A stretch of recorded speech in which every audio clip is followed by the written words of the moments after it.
Good evening, everybody, and welcome to the School Board's September 28th regular meeting.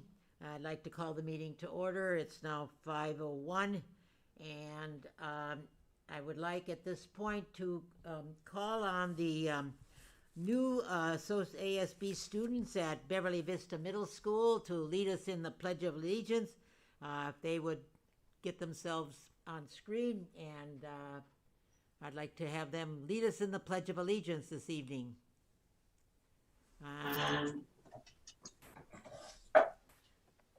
Please stand for the flag. Put your right hand over your heart. Ready, begin. I pledge allegiance to the flag of the United States of America and to the republic for which it stands, one nation under God, indivisible, with liberty and justice for all. You may be seated. Thank you very much. We'll hear a little bit more about them a little bit later in the meeting, but thank you very, very much. So at this point, I would like to ask Mr. Margot, I believe we have a little bit of a change in the agenda, so we need to approve a change in the agenda. Yes, I'd like to make a motion to approve the agenda with the following changes in our order. After 8A, we will be moving to 10A, 9A, public comment, 9B, and 10B. Do I have a second on that? I'll second. Thank you, Mrs. Wells. So the moved and seconded of the change in the agenda. All those in favor? Aye. Aye. Aye. Vote passes 5-0 and 6-0. Okay. Dr. Briggy, do you have any thing from the closed session this afternoon? Yes, President Marcus. In closed session, the Board of Education took action to approve the suspension of employee number NM7953230 by the following vote: 3-0 in favor of the suspension, and Board Member Margot has recused himself from the vote. The Board of Education also voted 4-0 in favor of settlement agreement 202-105-0348. Thank you very much. And now I believe we will move to number 7A. And Dr. Briggy, I'll turn that over to you, and you will proceed. Great. So I'd like to kick us off this evening. Mrs. Marcus had an opportunity to be at the BVMS PTA meeting, and she was talking with Dr. Scottsman, our principal, and the subject of our new ASB officers came up, and so we wanted to have this opportunity to introduce the new ASB officers for BVMS. And I'll turn it over to you, Dr. Scottsman. Awesome. Thank you so much. So I've got my amazing ASB advisor, Mr. Tinter. So he's going to lead his kids into introducing themselves and a little bit about who they are. Thank you, Dr. Scottsman, and thank you, Dr. Briggy and board members. Just briefly before we introduce the kids, I want to thank Dr. Scottsman for kind of developing a culture of leadership at our school, and we really want to make this ASB program one of the best around, and we want our students to be successful at middle school and kind of gearing up to high school. We had 20 students run for office, which was our most that I've done. This is my 6th year working in the middle school ASB, and we had 20, and the speeches were amazing. And I can almost guarantee that one of these 7 names you're going to hear tonight could be the future Eli Raymer. We've got some great and so I saw Eli as a 6th grader, and I see a few of them, a couple names you're going to want to remember. So our first is Charlotte Cavey, and she's the ASB president. Hi, my name is Charlotte Cavey. I'm an 8th grader and the ASB president, and I love being an ASB and student council because I love working with students and getting to know that the way my peers work so that we can communicate and make the best activities for the school year. And I also love being in class with Mr. Tinter because he's a great role model and he really represents just the way an ASB advisor should be. So, yeah. Well, thank you, Charlotte. Next up, Delara Yektafar, 8th grade VP. Hi, my name is Delara Yektafar. I am an 8th grader, and ASB has taught me how to express my ideas clearly and compromise with others to see how I can use ASB in real life. And I'm honestly going to take ASB, all the skills that Mr. Tinter and my peers have taught me for the rest of my life. And I'm so excited that we're going to have our first Spirit Week and pep rally coming up soon. So I can't wait and hope that all of the students attend. Thank you, Delara. 7th grade VP, Kaylin Koo. Hi, I'm Kaylin Koo. I'm in 7th grade and I'm the 7th grade VP. I think ASB has taught me like a lot of really amazing skills, like how to be a good listener and how to work with peers more efficiently. And I'm really excited for this year to share everyone's ideas because I've heard some really amazing ones, like hosting a video game competition or selling boba for the school. Thank you, Kaylin. Evelyn Kruger, 6th grade VP. Hi, my name is Evelyn Kruger. I think I love being in ASB because there's never a dull moment. Something new and exciting always happens. Like every morning I just think, what's going to happen now? Like it also lets me express my ideas and how to make the school a better place. I always have tons of ideas and ASB lets me like express it. I think that's how I actually got elected for this position. Thank you. Thanks, Evelyn. I wonder the same thing when I start class. What is going to happen now? Rob Savani, Secretary. Hi, I'm Rob Savani, a 7th grader, and I'm ASB Secretary. One thing that I learned last year in ASB that I feel is maybe one of the most important life skills is teamwork. Without teamwork, you can't get anything done in groups. Something that I'm excited about is next week, me and my partner are doing a lunchtime activity.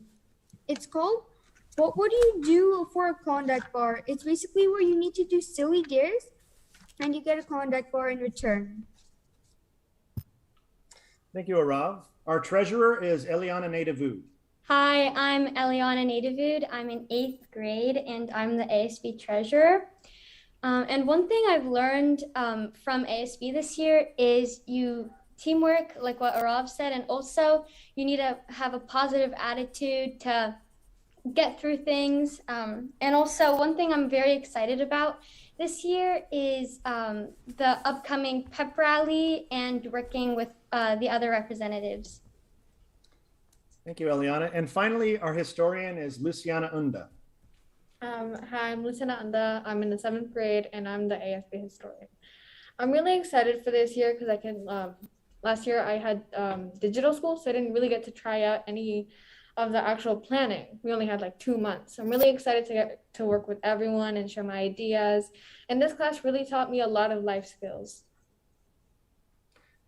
Thank you, Luciana. Well, there is your middle school executive cabinet for this year, and we're really looking forward to a great and spirited school year. Thank you. Thank you so much for having the kiddos come, and we're very proud of them and the work that they're doing here at BVMS. So we appreciate you recognizing them and all their hard work and everything that they're doing for our school. And thank you, Mr. Tinter, for leading them in the great things that they're doing for BVMS. I just want to echo those same thoughts, and I really enjoyed getting to see you and hearing you speak. And I know that you're going to do great things and have a great year for your student body at Beverly Vista Middle School. So thank you for taking your time to come before us tonight. We all appreciate it. Anybody want to say anything from the board members? Any comment? Mr. Eli Raymer? Hold on, you guys can't really see me, but I'm right here. I started in ASB when I was in 6th grade, like Mr. Tinter was saying. I was secretary for 3 years at El Rodeo and then jumped right back into it my junior year of high school. And I can tell you that the skills that you learn in ASB will definitely follow with you through the rest of your educational career as well as through life as a whole. So I really hope that you guys stick with it and hope to see one of you, like Mr. Tinter was saying, sitting where I am right now. Thank you. Dr. Stern. Yes, I hear a little bit of an echo again, but anyway, It's wonderful, guys. You are role models for the school in many ways, and you embody leadership, working together, understanding how government and governance works, and I really give you credit, and congratulations. Thank you all for coming. I was a former BV treasurer for 2 years, so somewhere there's probably a portrait of me buried in the catacombs. And I will say for a Klondike bar, I will do insane stuff because look, I'm here for a third term, so it's obvious I'm ready for anything. Thank you, Mrs. Wells. Well, I'd like to say congratulations to all of our wonderful student body leaders. It's really wonderful to hear all of you speak, and also to all the students that turned out to campaign and run for the offices.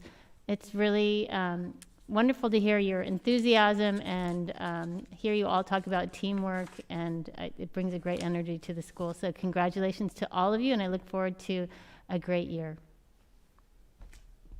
Thank you. Thank you, Dr. Kwan and Mr. Tinter. Thank you. Thank you. Okay. Next up on our spotlight is Horace Mann. Dr. Breggy. Yes, I'd like to turn it over to Mr. Bugby. I was very fortunate to be able to spend some time with Mr. Bugby and walk through Horace Mann and walk into classrooms and seeing a lot of exciting things. And there were several different spotlights that we could have done. Mr. Bugby is going to start with our independent study, and I'll turn it right over to him. Thank you. Good evening, school board, district cabinet, and Horace Mann community. While most of our students are back on campus with everything going on in the world, some parents made the difficult decision to keep their kids at home during independent study, and we absolutely respect that choice. We thought we would show you a little bit of what's happening during independent study. At the elementary level, we have 3 great teachers who are teaching the elementary students. In kindergarten and first grade for both Horace Mann and Hawthorne, we have, many of you know her as Miss Stott. We now call her Mrs. Nicola. Congratulations to her on the name change and what went with that. We also have in grades 2-3, Miss Jumi Conway, and our guest tonight in 4th and 5th grade, Miss Ellen Kwan. So Ms. Kwan, take it over. Tell us about independent study. Okay, just checking. Can you hear me all right? All right, thank you so much. Let me get started here. Thank you so much for having me. My name is Ellen Kwan, and I am the current 4th and 5th grade independent study teacher for the Beverly Hills Unified School District. Sorry, I can't see what I'm sharing, so hopefully you guys can see it. Over the last 17 years, I've had the unique privilege of working at every school in our district except the high school, and I've also worked with both elementary age and middle school students, not only in academic, but in extracurricular settings. My overarching mission is to prepare and equip students to be successful in whatever endeavors they pursue. The pillars that uphold my instructional practices are delivering an academically rigorous education, equipping students with study skills to succeed, instilling a growth mindset, coaching students to set meaningful and effective SMART goals so they can be the director for their own achievements in life, and most importantly, to solidify each student's growth, social and emotional learning is purposely interwoven into the fabric of all my teaching. I'm here today to share with you what makes this program successful. First off, it's well balanced. With only 17 students, this ideal class size allows for more individualized instruction and support. In a normal 4th and 5th grade classroom where the class size caps at 29 students, this is hard to accomplish. Furthermore, the well-balancing of grade levels, genders, originating homeschools, and academic abilities all add to the success. As you can see from the graphics, my class is made up of 17 students, 9 of which are 4th graders and 8 5th graders. 10 of the students identify as girls and 7 as boys. 9 of them originated from Horace Mann and 8 from Hawthorne. The beginning of the year STAR assessment showed that 65% of the class were either at or above benchmark in reading, and 77% were either at or above benchmark in math. Knowing what to teach drives instruction, and having a purposely planned curriculum fosters success for all types of learners. The Common Core standards for English language arts for both 4th and 5th grade are nearly identical. This is when differentiation plays an important role. This year, to ensure there was no overlap of books being read from previous and future years, I chose 6 new novels ranging in literature genres and ordered in progression of difficulty. I pair my novels with digital studies that require students to dive deeper, challenging their higher level thinking skills. For each novel, students interactively read their copy while listening to Audible's fluent reading of the story to support their comprehension. For writing, both grades will work on opinion, informational, and narrative writing through daily journals and weekly vocabulary lessons. For mathematics, leveled instruction is delivered via the Envision Math curriculum, along with its online component, Savvis Realize for assessments. Science instruction is delivered using mystery science, where students learn NGSS standards with hands-on activities and investigations. Social studies instruction is delivered using the district's provided consumable workbooks, with 4th grade's focus being on California and 5th grade being on our nation. To assess their understanding in these 2 subjects, students take Google form assessments with answer keys provided afterwards so that they can learn from their mistakes. But just knowing what to teach is not enough. To be an effective educator in this fast-paced, ever-changing world, for authentic learning to happen, our instruction must be meaningful and engaging. Coupled with curriculum, backwards planning allows me to map out the whole school year and results in a clear action plan for each of the 180 school days we have. Having an end goal in mind allows me to set SMART goals in my instructional planning. I start by creating a digital planner using the district's calendar to input all the school days. The digital planner, as you can see, is organized by weeks and then days, and also by subjects and grade levels. After the skeletal map of the school year is in place, I begin the process of long-term backwards planning by taking the total number of standards or topics needed to be covered and dividing it by the number of teachable days I have. I give myself 160 days to complete all the lessons and set aside 20 days to allow for flexibility. Having plans does not mean being inflexible. This digital map allows me to start the train and keep it moving efficiently to maximize instructional time, which is limited in an independent study program. However, as stated earlier, the method of delivering instruction matters, and especially for today's learners, it's undeniable that technology drives learning. Fortunately, it is through all of these different educational learning platforms that you see here, which have been generously provided by our district and PTA, thank you, and makes the program like this successful. Equally important, as plans, is having clearly defined and consistent classroom procedures that promote both academic rigor and social emotional learning. For learners to feel safe enough to take chances and stretch their boundaries of thinking, clear expectations and guidelines become the safety net that supports learners to step out of their comfort zone.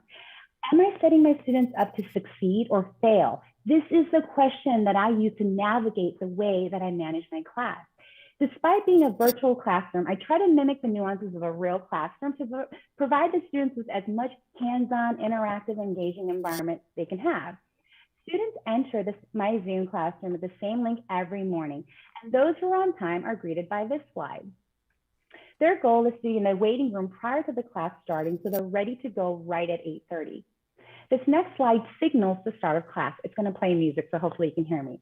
The format of all my slides stays the same to build consistency and reinforce routines, but the content changes daily. Every morning, the first 10 minutes are spent doing uninterrupted writing. The topics change. Think Week Monday, Top 10 Tuesday, Words of Wisdom Wednesday, My Thoughts Thursday, and Flashback Friday. Next comes our homeroom meeting, which consists of a new greeting, self-assessment on Zoom expectations, checking our emails, sharing our feelings, watching a short animated video that garners meaningful discussions. We then set a SMART goal for the day. Students who desire peer feedback get to share their journals before we move on. Let me just pause this 1 second. Okay, on Monday, students have the option to share their previous week's Flipgrid. Flipgrid is a great resource for educators hopefully it's playing, who want to promote student participation, creativity, and personal expression. I use it as a transportation to drive student self-reflection and to foster a climate of learning that's reflective and purposeful. Also, students take more ownership of their learning. And as a whole group, we work on a portion of our digital reading, or we use a tracker to read the book while we're listening. This precept means that we should be remembered for the things we do. The things we do are the most important things of all. After the lesson is completed, we take a 5-minute movement break, and upon returning, we write down all of our assignments and reminders in our agenda before splitting into math groups. While I provide math instruction for one grade level, the other one works independently or with peers in breakout rooms, and then we switch groups. After math, we take another 5-minute movement break. The remaining class time is spent working independently or with peers in breakout rooms while I monitor students' activity via Lightspeed and provide optional reteaching in the main room. We end the day with an afternoon meeting by answering any unanswered questions, checking in with our SMART goals, doing our feelings checkout, going over reminders, and coming up with a unique farewell for the day.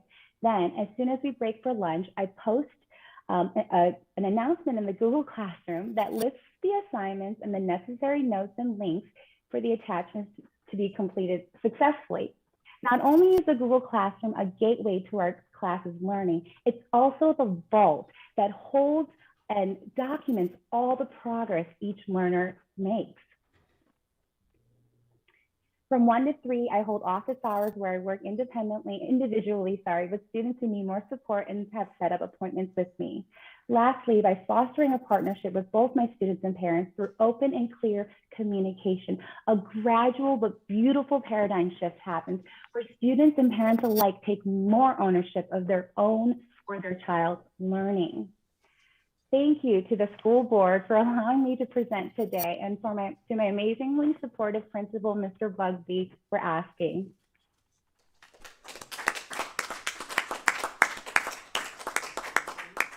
You never cease to amaze me. Ditto. We'll start some comments with Mr. Raymer. Ms. Kwan, it's amazing. Like, I have never seen such levels of organization as I just saw right here. It's absolutely incredible, and it really shows how much time and effort you put into the educational quality for your students. So I know that they're very lucky to have you, and BHUSD as a whole is very lucky to have you. So thank you. Dr. Stern. Ms. Kwan, that was outstanding. I think that you brought together every single element that makes instruction and learning and developmental processes, everything go as wonderfully as possible. You pull together, I can see you have elements for motivation, you have differentiation of learners, I can tell that you have, different modalities, there's movement, there's singing, there's writing, I see that there's elements of, kids being able to socialize together. It's so outstanding, I almost think, we should all just go home and just all, take Ms. Kwan's school. But fantastic job, and I really hope that your model and everything that you showed us is used as an exemplar of ways to accomplish this, especially that you are reaching across different schools in the district, which certainly is a challenge that cannot go unnoticed. So thank you very much. All I'll say is, because these were great comments, you have 17 of the luckiest 4th and 5th graders in the district.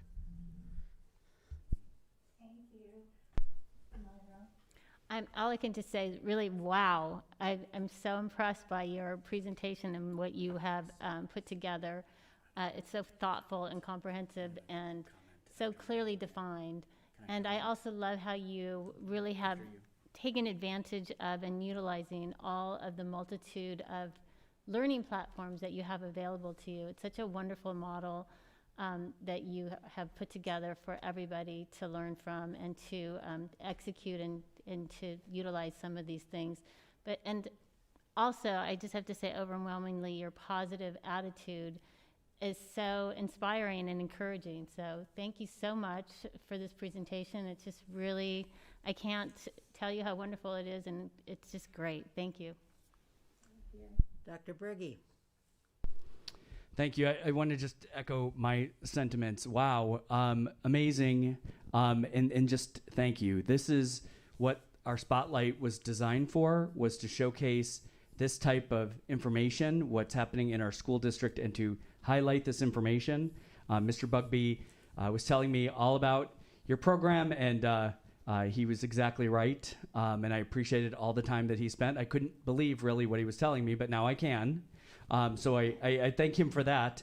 But also I want to point out too, part of our strategic plan is having that growth mindset, and it is about having the data drive your instruction. So all of those pieces with your SEL work is just absolutely amazing how you put that all together, and just thank you very much. Thank you, Dr. Bugby. And I just want to share with you that you blew me away. It was amazing. One of the comments that I had originally was your organizational skills and how unbelievable they were, and how engaging you were. But one thing that went through my mind, when these students come back into the regular classroom and they get back into the classroom, hopefully, I have no doubt in my mind that they will be as up to speed as the kids who've been coming to class every day. You have provided them with everything they need to get back in the classroom and feel comfortable that they haven't lost a step. And you are to be congratulated. I have one other comment. I hope that the colleagues that you have in kindergarten, first grade, and second and third grade are able to see this presentation, to see what a magnificent job you've done, and to share it with them, because I can't begin to tell you how impressed I am. And thank you again for coming forward tonight and sharing it. It was my honor. Thank you so much.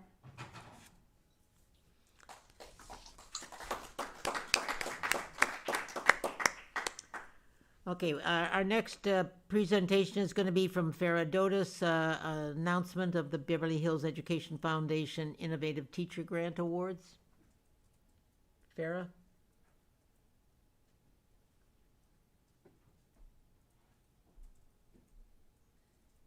Hello, can you hear me? Yes. Hello, sorry about that. Let me quickly pull up the presentation. It is not quite up. Sorry about this. I was not thinking I would go this quickly, but here I am. Okay, here we go. So let me share will I be able to share my screen? Is that a possibility?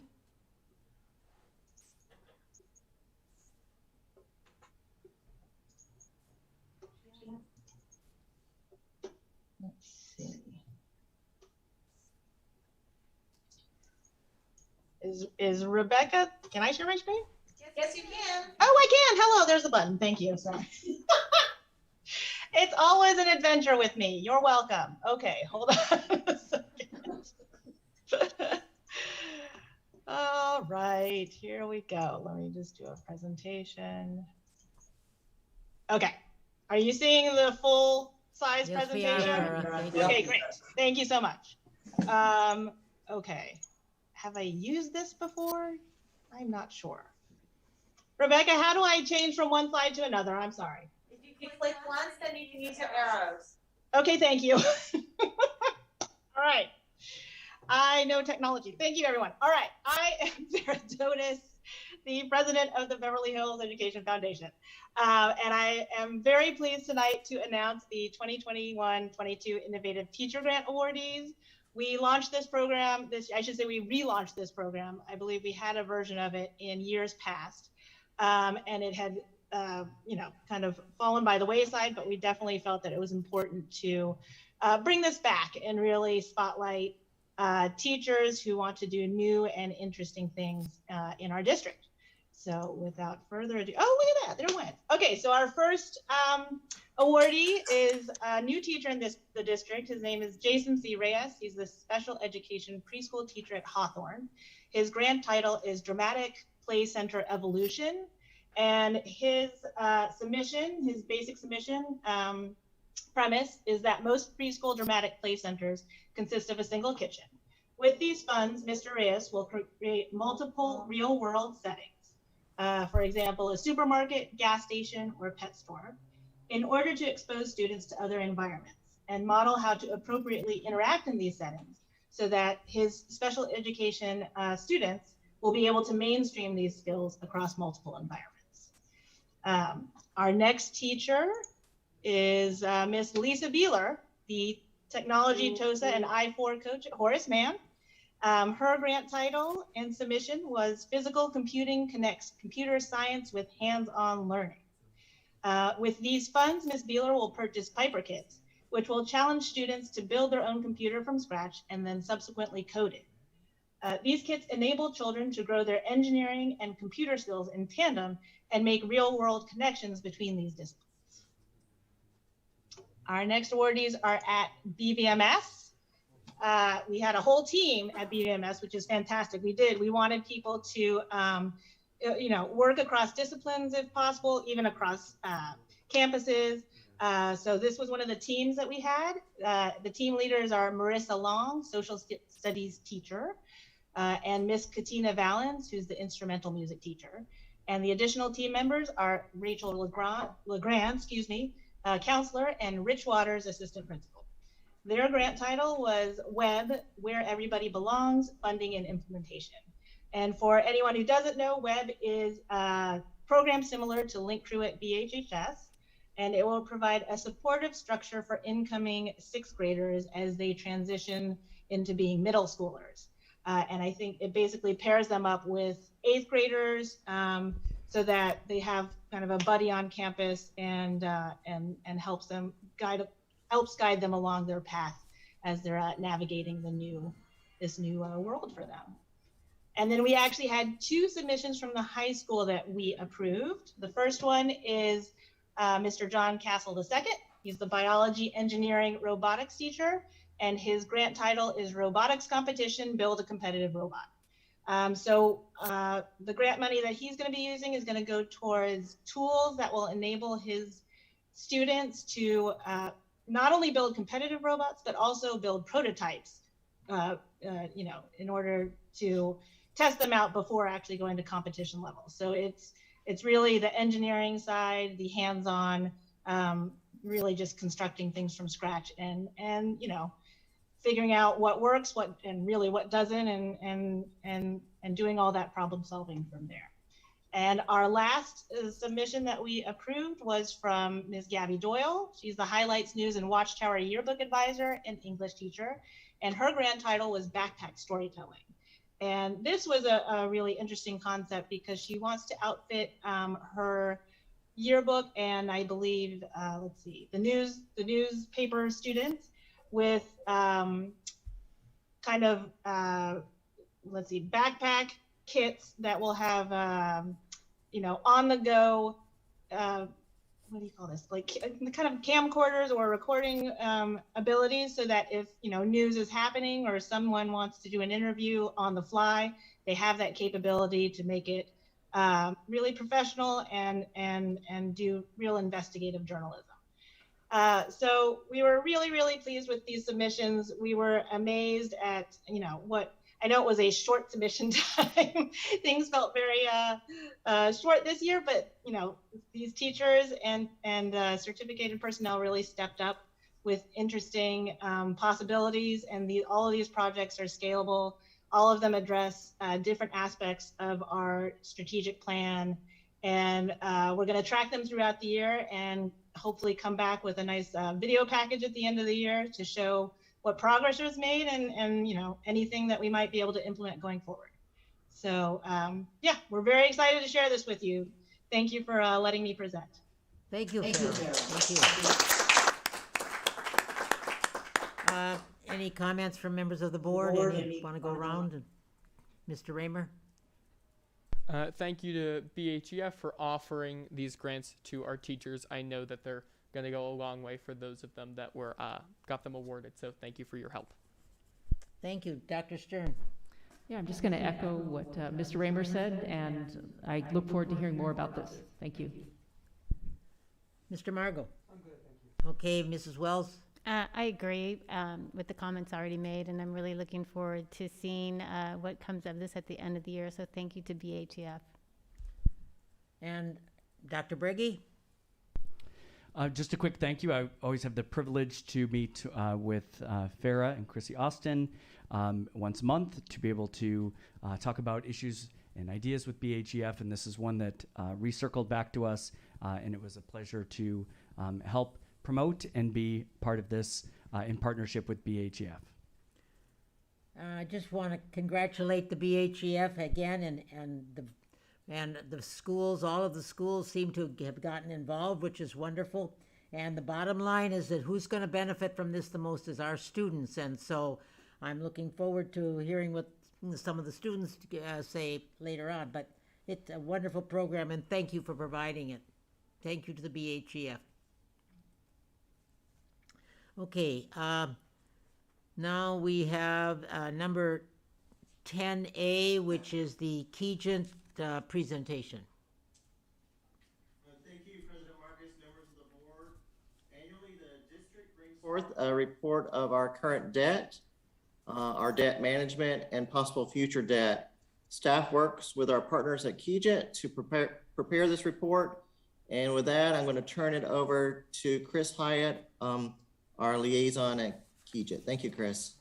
Thank you, and good evening to everyone, to the Board of Education, and thank you for the introduction, Mr. Roach. I'm here tonight to talk about the district's board policy 3470, which includes a statement saying that the superintendent or designee shall annually report to the board regarding debt and information about tax rates and other information regarding the bond program. So I'm here in part to just cover this information and make sure we're complying with your board policy. So with that, I'll get started. The first part of this report is the amount of debt outstanding that the district has. So this summary here lists every single bond issuance outstanding by the Beverly Hills Unified School District, when it was issued, when the final maturity is, the original issuance amount, and the amount outstanding today as of September 1. So in total, the district has about $441 million in outstanding general obligation bonds across all 4 bond measures. Scrolling down to the next slide, in terms of the actual tax rates, for the 21-22 fiscal year, the district's tax rate is $88.28 for the bond program. That's per 100,000 of assessed valuation. We also included projected tax rates here, and you can see the breakout between Prop S and Measure K, Measure E, and Measure BH. Starting here in 22 at that $88 level I mentioned, and going all the way out to 2044. I will note that this only includes the Measure BH issuances to date, the $160 million, and does not include future Measure BH issuances. When those are issued, the tax rate will increase slightly to cover those. Scrolling down further, in terms of bonding capacity is a statutory calculation separate and apart from the tax rate limitations approved by voters. The way it's calculated is you take the district's assessed valuation for the most recent fiscal year, which we have here, $40.4 billion, multiply it by 2.5% and subtract out the amount of bonds outstanding, $441 million. That gives us an available bonding capacity of $570 million. What this tells us is that you have more than enough bonding capacity to issue the remaining Measure BH, and you will not need to get a waiver from the state of California. Scrolling down further, we have the district's credit ratings. Districts typically receive 1 to 2 ratings, either from Moody's, Standard & Poor's, and Fitch. For Beverly Hills Unified, you have a AA1 rating from Moody's and a AA+ rating from Standard & Poor's. Those are considered very high grade ratings and definitely above average in the state of California. Those ratings are as of 2021. In terms of interest rates, we're definitely near all-time lows, as you can see from this graph, which starts September 2018 and goes to today's date. You can see that when COVID really hit the market, you could see that there were some really significant declines in early March of 2020. Interest rates continued to rise up thereafter, but we have seen declines in the last couple of months as the Delta variant has really impacted investors' opinion of the market and fear in the global economy. In the last week or so, we've also seen pretty dramatic increases, about 0.2% on the 30-year Treasury.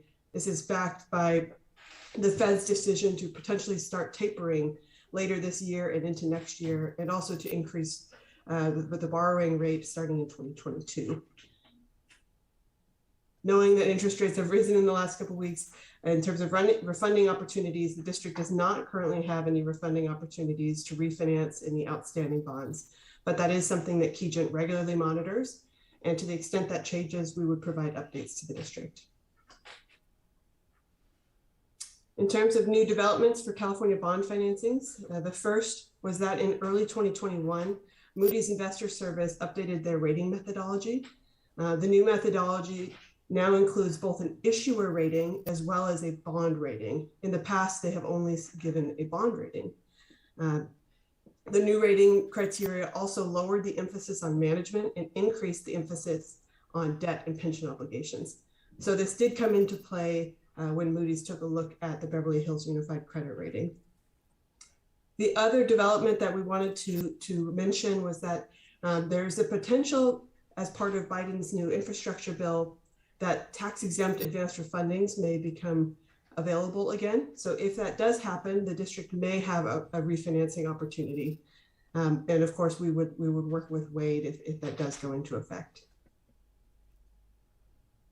And lastly, your policy requires a statement of compliance with post-issuance requirements. Whenever bonds are sold on a tax-exempt basis, the district does have certain requirements it must follow. And currently, the district is in compliance with those requirements, including assigning personnel to monitor the tax-exempt status, making sure you're in constant contact with bond counsel and financial advisor, and seeking advice regarding arbitrage if necessary.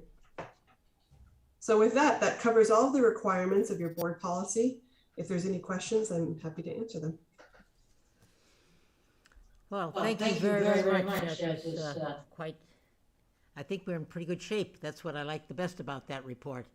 Mr. Raymer, do you have a comment, a question? Nothing from me.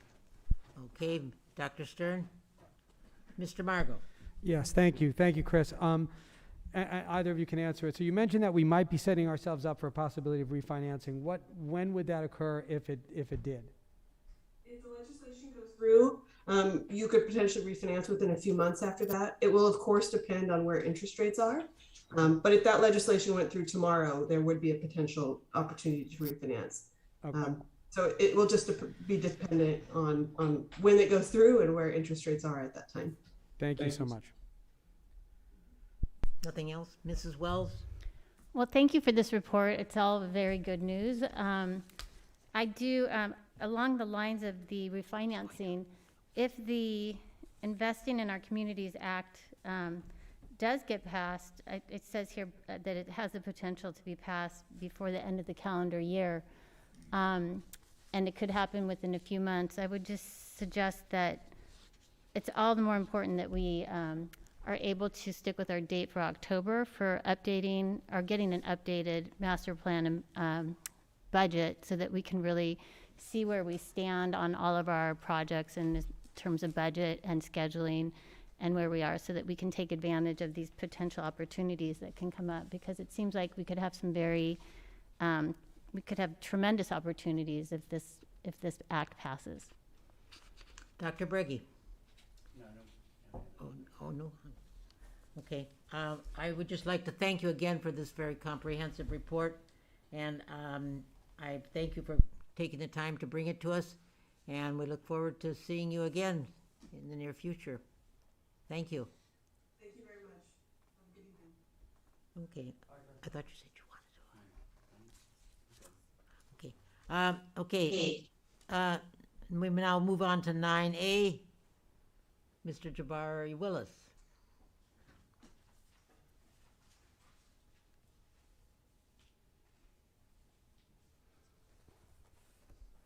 Oh, I didn't see. I read the link.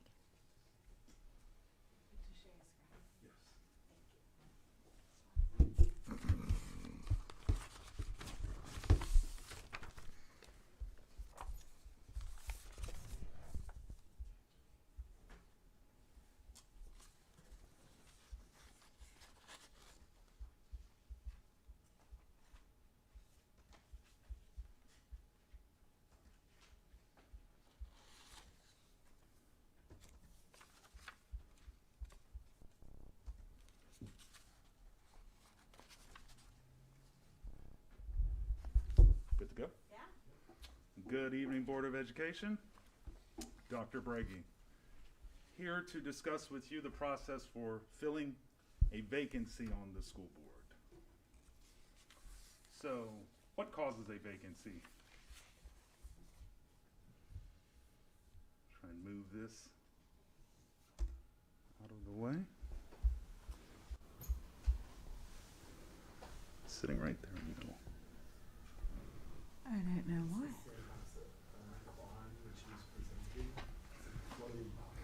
There we go. Okay. We'll see if it decides to stay away. All right. Okay. So what causes a vacancy? A vacancy is established through the Education Code and Government Code. Some of the specific events that establish a vacancy include resignation and death of a board member.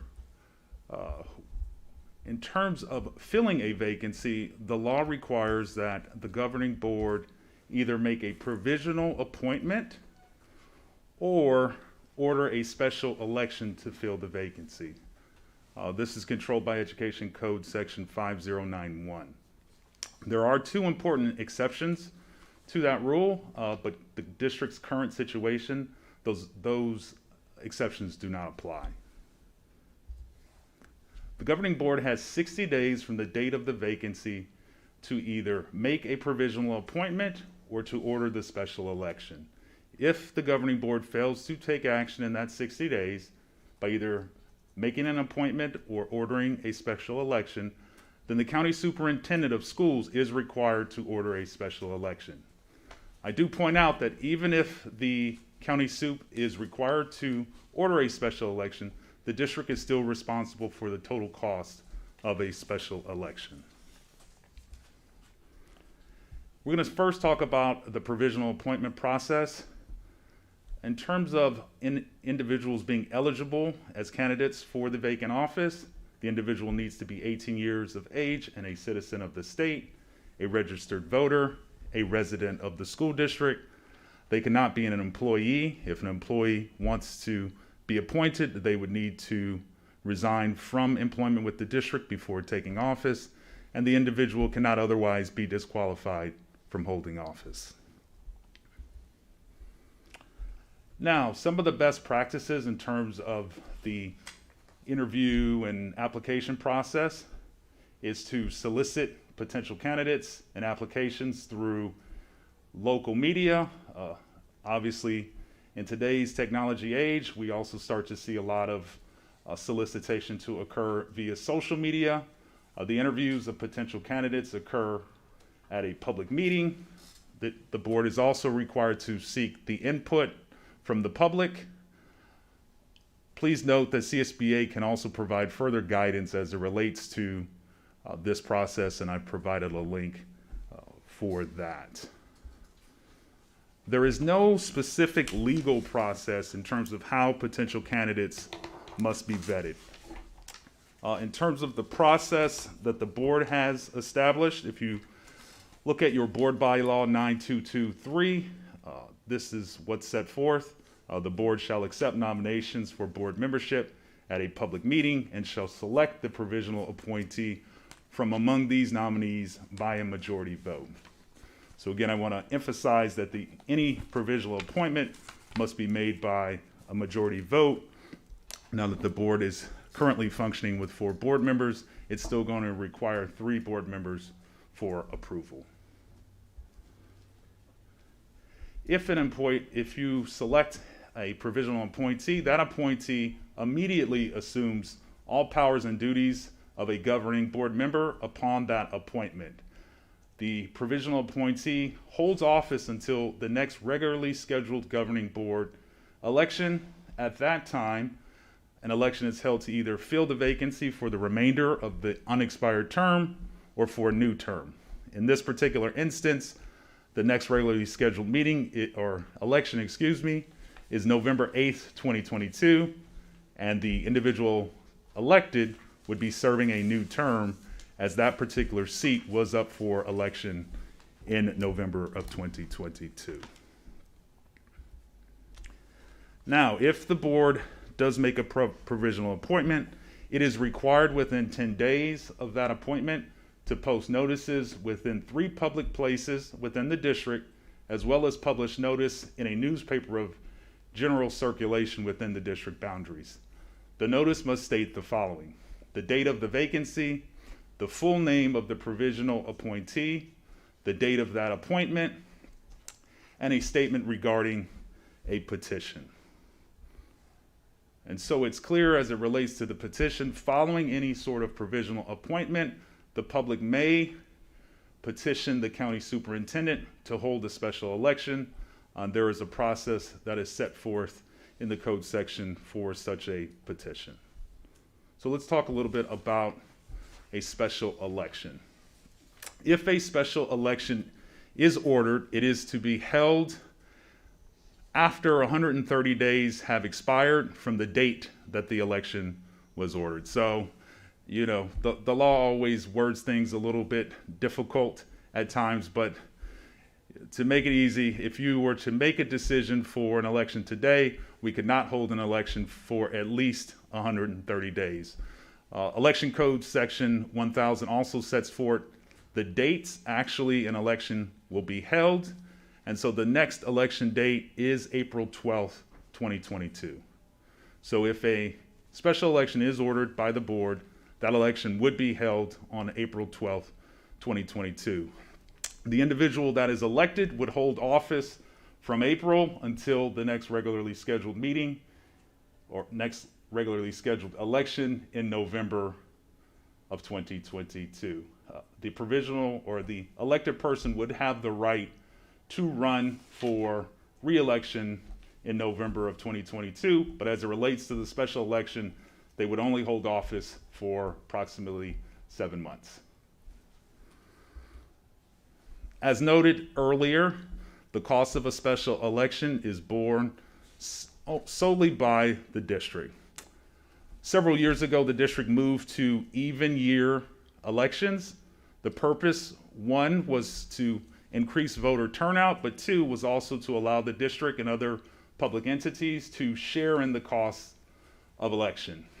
The district has requested information from the county registrar's office as to the approximate cost of an April 2022 election, but we are waiting to receive that. What I can share with the board is I assisted another district within LA County towards the end of 2019 dealing with this same issue in terms of a board vacancy. The estimated cost for them to hold a special election in April of 2020 was approximately $170,000. To provide you some context, the cost of the district's election in 2020 was approximately $50,000.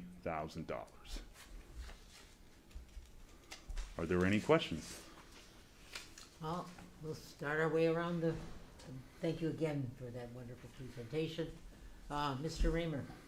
Thank you very much, Mr. Willis. It's very nice to meet you. So I've now remembered to write down my questions so I don't forget them. So as we were talking about appointment, does the full appointment have to occur within the 60 days, or must it just kind of be decided that we will be appointing rather than hosting a special election? The appointment has to be made within the 60 days. All right. And if we do if the county superintendent receives a petition after we appoint, does that mean that the appointed member would stay on until the election, or they would be removed and then there would be a vacancy until the election is held? So the county superintendent would have to review the petition to determine if it is valid. If it is considered valid, then the provisional appointment is considered null and void, and then there would be a special election. Given the timeline, most likely a special election ordered as a result of the petition would be probably right around April of 2022, just given the timeline that would play out. All right, thank you very much. Dr. Stern. I'm good, thanks. Mr. Margot. Thank you, Mr. Willis. I guess the only question I have is, I'm assuming that an appointed board member does not, or does an appointed board member fill in the specific seat, as in this one is the vice president's, or that we just restart that again from based on our bylaws? you would start that based on your bylaws. In terms of offices, that is separate and apart from the provisional appointment. Okay, thank you. Mrs. Wells. I have no questions, but thank you for the presentation. It's really informative. Thank you. Dr. Breggy, any comment? No questions. And I thank you again. I think it clarifies. I hope that we will be able to come to some decision this evening and decide what we want to do. You're welcome, Ms. Marcus. You all let me know if you need anything else. We definitely will. Thank you very much. Thank you.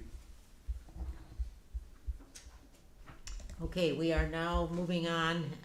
We're going to do now the public comment. And I have 7 people who have asked to speak this evening. And so I'm going to ask Ralph Levy to unmute himself, and he has ready to proceed with his public comment.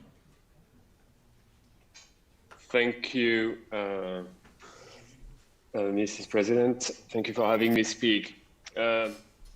Just to reiterate, I am vaccinated, and so is my wife. My daughter is in the BH middle school, and last week the board decided to implement weekly testing for vaccinated and unvaccinated students. Last week we received a notice requiring testing for unvaccinated students only for athletics. I understand that the district is tied to the BHUSD for athletics. However, there has been practice for several weeks without this requirement already. I would also like to point out the inadequacy of this measure. We all know that 1, contamination of a virus in an outside setting is extremely low. 2, vaccinated and unvaccinated students can be infected and can transmit the virus. As a consequence, the measure is both ineffective because the risk of transmission is really low, and unsafe because vaccinated students are not included in the testing, even though they can carry and transmit the virus. Follow the science, they say. Well, that's not the case here on both counts, unless it's designed to convince parents on the fence to vaccinate their kids to avoid this testing constraint. Overall, whether this approach is born out of ignorance or malicious scheme to push to the vaccine, it is unacceptable.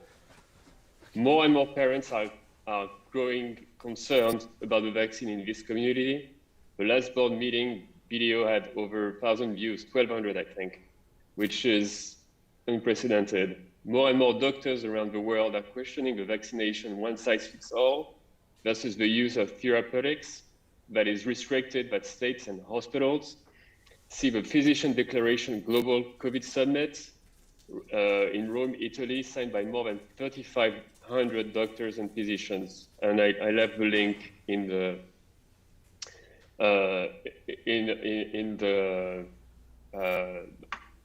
in my text.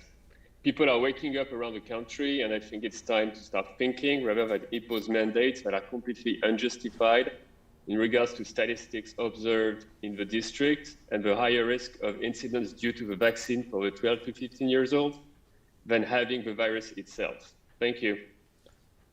Thank you, Mr. Levy. Next up, I have Tamar Seth. This is Seth. Hi.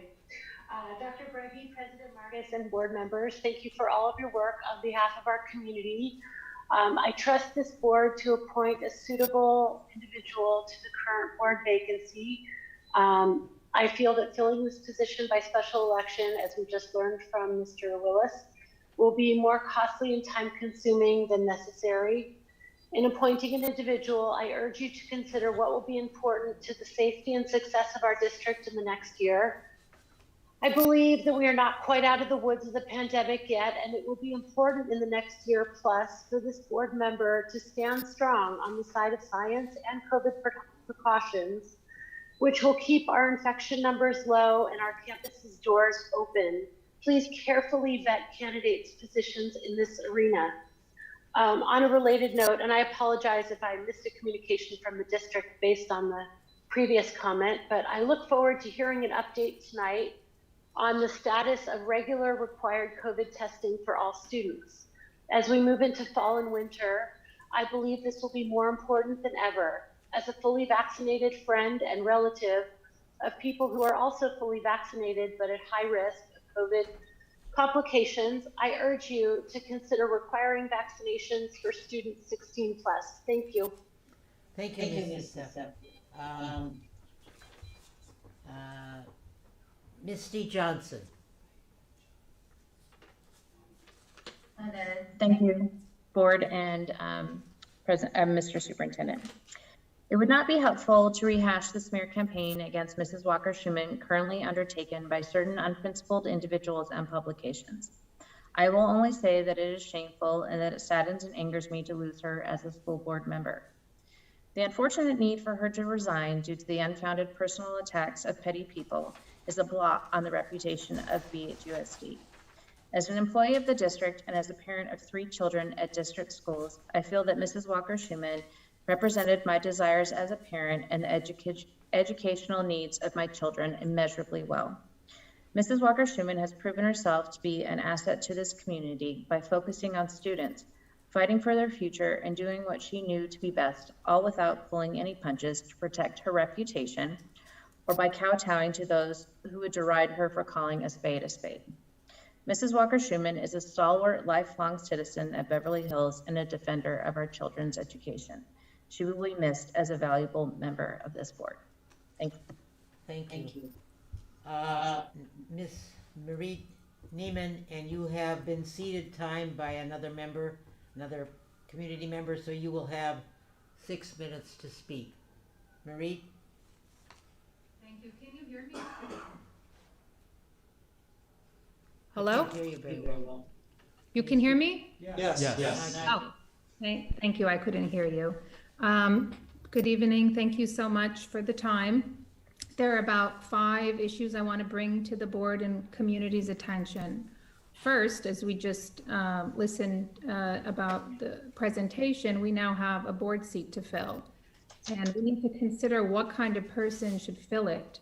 He or she should not only be a unifier, but someone who the parents overwhelmingly stand behind. We need someone who can focus on our kids' education and improving our schools. What we no longer want is a harassing, intolerant board member who verbally attacks people and deflects from her own wrongdoing by making character assassinations of those who merely want the law to be upheld. We do not want a bully or someone who spews vitriol, nor someone who brings their politics to this seat, but rather someone who has a vested interest in our schools, cares about our kids, parents, and teachers, is respectful and tolerant, and doesn't harass other board members. And of course, someone who lives here. Second topic, I think the board should strongly consider and remedy the issue of Ms. Tristan Walker-Schuman voting on agenda items while not an eligible board member. I'm not suggesting it's fun, but it would be prudent for the board to visit any prior votes taken this academic year by her so that any prior votes are not challenged as illegitimate as a result of her not living in Beverly Hills, yet voting anyway, because the people need to have confidence and trust in our local government. Third, I want to address the inconsistent and oftentimes overbearing COVID protocols imposed on our kids and what may be driving it. I learned that Beverly Hills Unified received $8.42 million from the government. That's roughly $2,434 a child. So here are some questions I'd like answered. Were there any strings attached to the receipt of this money? Is there any requirement that any of the money must be used for testing, masking, enforcement, or vaccinations? To ensure the board is not making decisions about our children's health on the basis of money or any unions, I'd like the board to provide the parents responses to those questions. Fifth, I asked the board to consider the side effects of mask wearing for kids and weigh that against the perceived benefits. No one suggests masks are 100% effective for this or any virus, but we know the risk to a child for harm by COVID is minuscule. It is less of a threat to children than accidents or the common flu. The survival rate for children from COVID is 99.99%. And weigh that against the risk to children of wearing masks a minimum of 6 hours per day 5 days a week. That's 30 hours a week. For kids, if a kid's mask falls down either accidentally or intentionally, they're being intimidated or bullied by adults at the school to put their mask back on. That's not a comfortable situation for children. Maybe the board thinks masks are prudent, but has the board considered the damage being caused to our children's mental, physical, and spiritual well-being? Or what breeding grounds for infections from bacteria, mold, and fungi we are subjecting them to? How about the long-term effects on the children, especially the younger children? Masking is a psychological stressor for children and disrupts learning. Covering the lower half of the face reduces the ability to communicate for both adults and children. Children are not learning about facial cues. They lose the experience of mimicking expressions, an essential tool of nonverbal communication. Bonding between teachers and students is affected. Positive emotions like laughing and smiling become less recognizable. That's probably why we are seeing exacerbated anxiety and depression. We are in uncharted territory, and I think we better tread carefully. None of us have gone to school with our faces covered for hours on each day. I'd say ethically, the onus is on those insisting on it to show that the benefits of masking outweighs the costs, and the parents should be provided with certainty that there are no other viable options for their children. That would go a long way to unify parents and students with such protocols. I believe the board has our children's best interests at heart, and I think a good idea would be to appoint a committee of parents, pediatricians, epidemiologists, with differing views, and have them review the scientific material, assess the schools and kids via visual observations, obtain parental and student feedback, and report back to the board and the parents, so the parents can be assured that reasonable steps are being taken to put the health and welfare of our children at their utmost priority. We tell our kids all the time to be critical thinkers. I'm asking the board to do the same and lead by example. And in the meantime, tell the principals and administrators in our schools to take it easy on our kids. They've already been through enough. And last, I think it's time to open up the board meetings to the public. People are attending football games, theme parks, concerts in the hundreds and thousands, and I think we can handle a small BHUSD board meeting. Thank you very much. Thank you. Farah Dodas?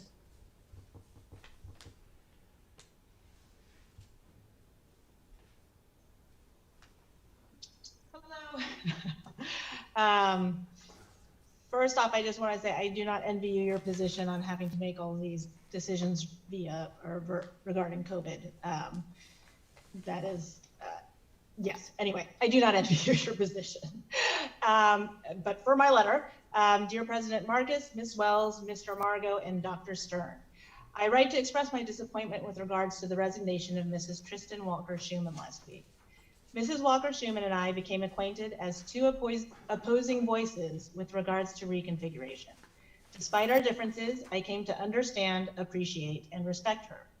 She leads with curiosity, does her homework with copious amounts of research, and is unafraid to speak unpopular truths in the face of overwhelming adversity. Even at the height of our policy disagreements, I found her impressive, well-prepared, and commanding. It can be easy to demonize our colleagues and opponents, to turn someone into a big bad upon which we can focus our negative energies and vitriol. And Mrs. Walker-Schuman is without question a polarizing figure. But in her short time on the board, I have seen more clarity of direction and goals and a deeper sense of hope for our district's future than I ever have in my time as a parent here. This is not a coincidence.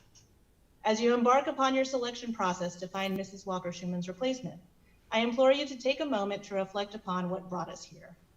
Could this process have been handled differently, in tenor, if not procedure, such that this important mind and voice didn't have to be silenced? Your constituents specifically voted for every member of this unique and varied school board. We know that the issues are complex and nuanced, and that working with one another can be exceedingly difficult. But we chose each of you because we believed that you represented our greatest capacity to move our beloved district forward well into the future. Thank you. Thank you. Tina Weaver? Tina? Yep, there we go. Good evening. Can you hear me? Yes. Yes? Okay. So good evening and thanks for giving me the opportunity to speak this evening. I just wanted to share my thoughts on agenda item number 9, which is the discussion and vote on filling the vacant board seat.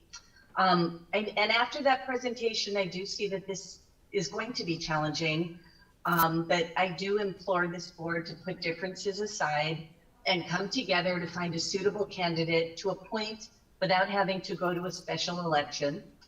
Not only would a special election be a waste of valuable general fund dollars, but it would once again create an unnecessary divisive issue for our community that would keep us from moving forward with the business that the board was elected to focus on, the education of our kids.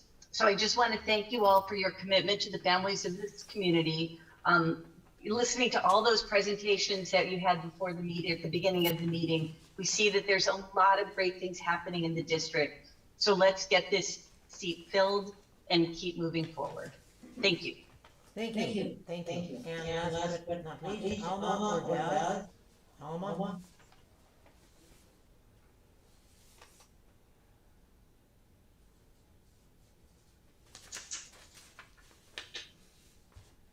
Alma, are you there?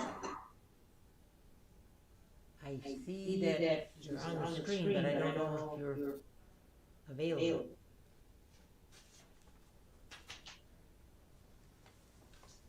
Again? Alma? Hi, can you hear me? Now I can, yes, are you there? Okay, yes, I'm here. Okay, good, Alma. All right, so good afternoon, President Marcus and distinguished board members. As school boards across Southern and Northern California continue to implement a COVID-19 vaccine requirement, we're still left asking, why not BHUSD? Since we last reached out to you at the previous board meeting, we continue to hear from members of our Beverly Hills community, many in the Beverly Hills and Los Angeles medical community, and tremendous support from the American Academy of Pediatrics California Chapter 2, all with one goal in mind, and that is keeping our children in school and keeping our children and community safe from COVID-19. We applaud your efforts in requiring testing, but that simply is not enough. By the time a patient tests positive, it's already too late. They have been shedding virus at its most contagious. It is not enough to identify disease when we have been given the tools to prevent disease with a proven, safe, and effective vaccine. Again, we urge the Beverly Hills Unified School District to follow the lead of others and do what it takes to keep our children safe by maintaining social distancing, masking, and requiring the COVID-19 vaccine for all eligible students. Adding their names to the 16 physicians, 5 former school board members, and 15 other members of the community who have already signed their support are the following: Dr. Lainey Kumitz, Dr. Karen Solke, Dr. Jessica Schneider, Dr. Richard Sayers, Dr. Bryna Harwood, Dr. Casey O'Malley, Dr. Scott Leeds, Myra Leeds, PA, Melissa Weissman, PharmD, Candy Susno, Fred Hanfeld, Jackie Casorla, Ronnie Casorla, Haley Snyderman, Shelby Weiser, Amy Sherry, and many more. And attached you will see the press release from the American Academy of Pediatrics Southern California Chapter 2 and the 1,500 primary care physicians which it represents. Of note are the following most important parts of this press release in saying that pediatricians applaud school districts that have already taken the momentous step in requiring COVID-19 vaccines for eligible children. Los Angeles and Culver City Unified School Districts, and encourage all other school districts within our chapter to consider a similar requirement. That would be us. The vaccines are safe, effective, and play a crucial role in ensuring children continue to have access to in-person learning. With the recent rise in the Delta variant, we have seen a drastic increase in pediatric COVID cases and hospitalizations, making further COVID prevention mechanisms imperative. I'm sorry. Thank you for your consideration and allowing me to speak tonight. I'm sorry. I have to cut that short. I'm sorry. Thank you. President Marcus, it's Ms. Neiman. Can I ask you why the chat is disabled on the video? Do you know? What? No, not during public comment. There's no questions or anything. I'm sorry. I'm sorry, that's public comment. Okay, so now moving on, we're going to go to 9B, which is the discussion about filling the board vacancy by appointment or special election. And we discussion, and maybe we can come to a decision on that tonight. President Marcus, what I would like to do to start this off is put a proposal on the floor. Beg pardon? I'd like to put a proposal on the floor to the board that the board fills the board vacancy by appointment. I think we want to put that as a motion? Yeah, well, it's asking for approval, so we need a motion, so that's my motion. Motion? Yes, I am. I'll second the motion. Thank you. Okay, discussion? Yeah, I would like to agree with Mr. Margot's proposal. I believe that for the sake of efficiency and financially, an appointment is the more correct way to go, as it will allow us to have a 5-person board again, so that we have no possibility of a tied vote, which would just further hold things up. And given that we cannot hold no action for the next 130 days, if we do indeed go the special election route, I believe that an appointment is the more correct way to go. Thank you. Dr. Stern.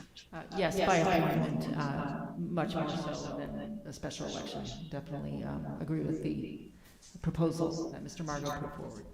Okay, thank you. Mr. Margot, can you read your proposal, or do you just, No, I was just proposing that we move to fill the vacancy by appointment, yes. Okay, thank you. Okay. Mrs. Wells. I was gonna, can I? Oh, I'm sorry. Yes, go ahead. Thank you. Well, I agree with myself, so we'll start there. I also did a little deeper dive, and it does look that an election in April could actually cost us anywhere between $200,000 and $400,000, being that there is no election scheduled for the county, and we would be bearing 100% of the cost for that election. So, and the number that Jabari Willis gave us about the other election costing us $49,000 was a 2020 November election where we shared the cost in the county with just about every other school district in the entire LA County area that had school board elections last November. So we can pretty much guess from that, based on that information, how expensive an election would be. And if it were just costs, that would be one thing, but the other thing is time of service. So to spend that much money and then have candidates spend a lot of money for 7 to 5 months of service is not, as Spock would say, is not logical. So it's just not logical. So for that reason, and for the reason to have the position filled by somebody qualified sooner than later, I absolutely concur with the appointment. Thank you. Mrs. Wells? I agree with what everybody has said so far. I absolutely think that an appointment is the my first choice way of going, one in terms of timing, also in terms of expense, and I also really do believe that this board will be able to very successfully appoint a new board member, and that an election will not be necessary, one that the community can get behind. Thank you.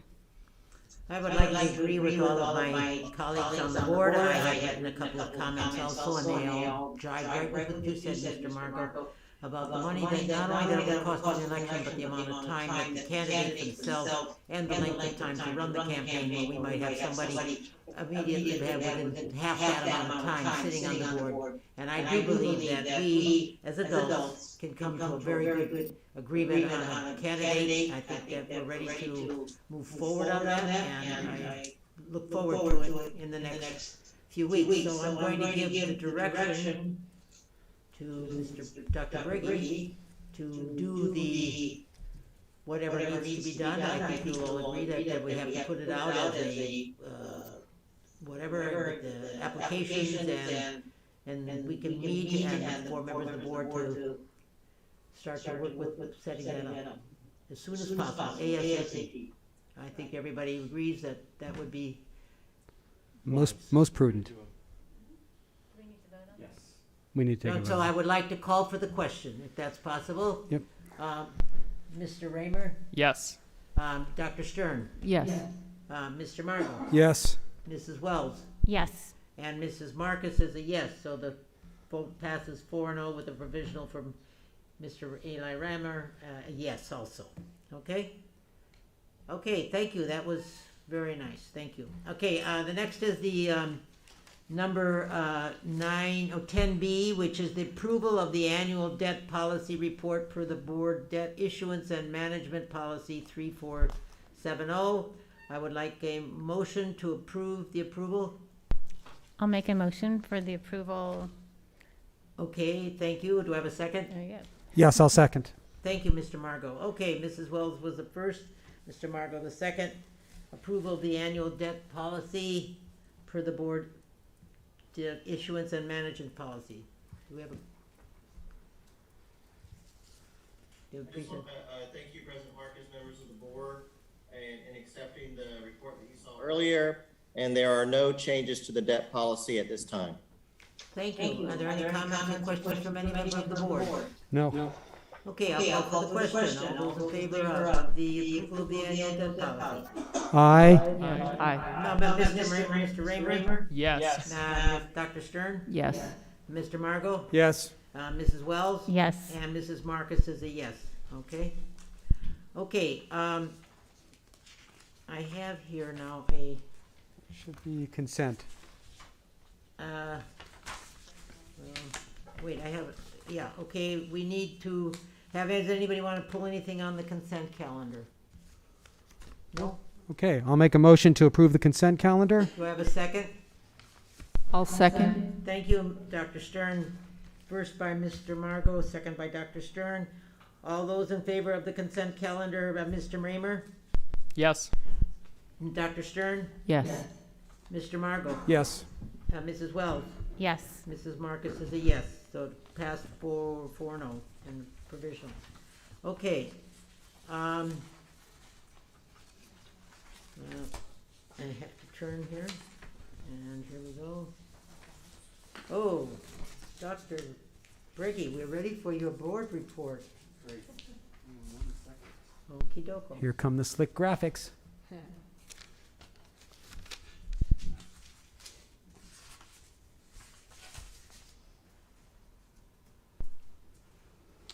Wonderful. Thank you for this opportunity to provide a more brief report this evening. I know that it's already been addressed, but I think that it's important as your superintendent just to acknowledge and address the vacancy on our Board of Education. And if you did not receive my email from last week, I did share Mrs.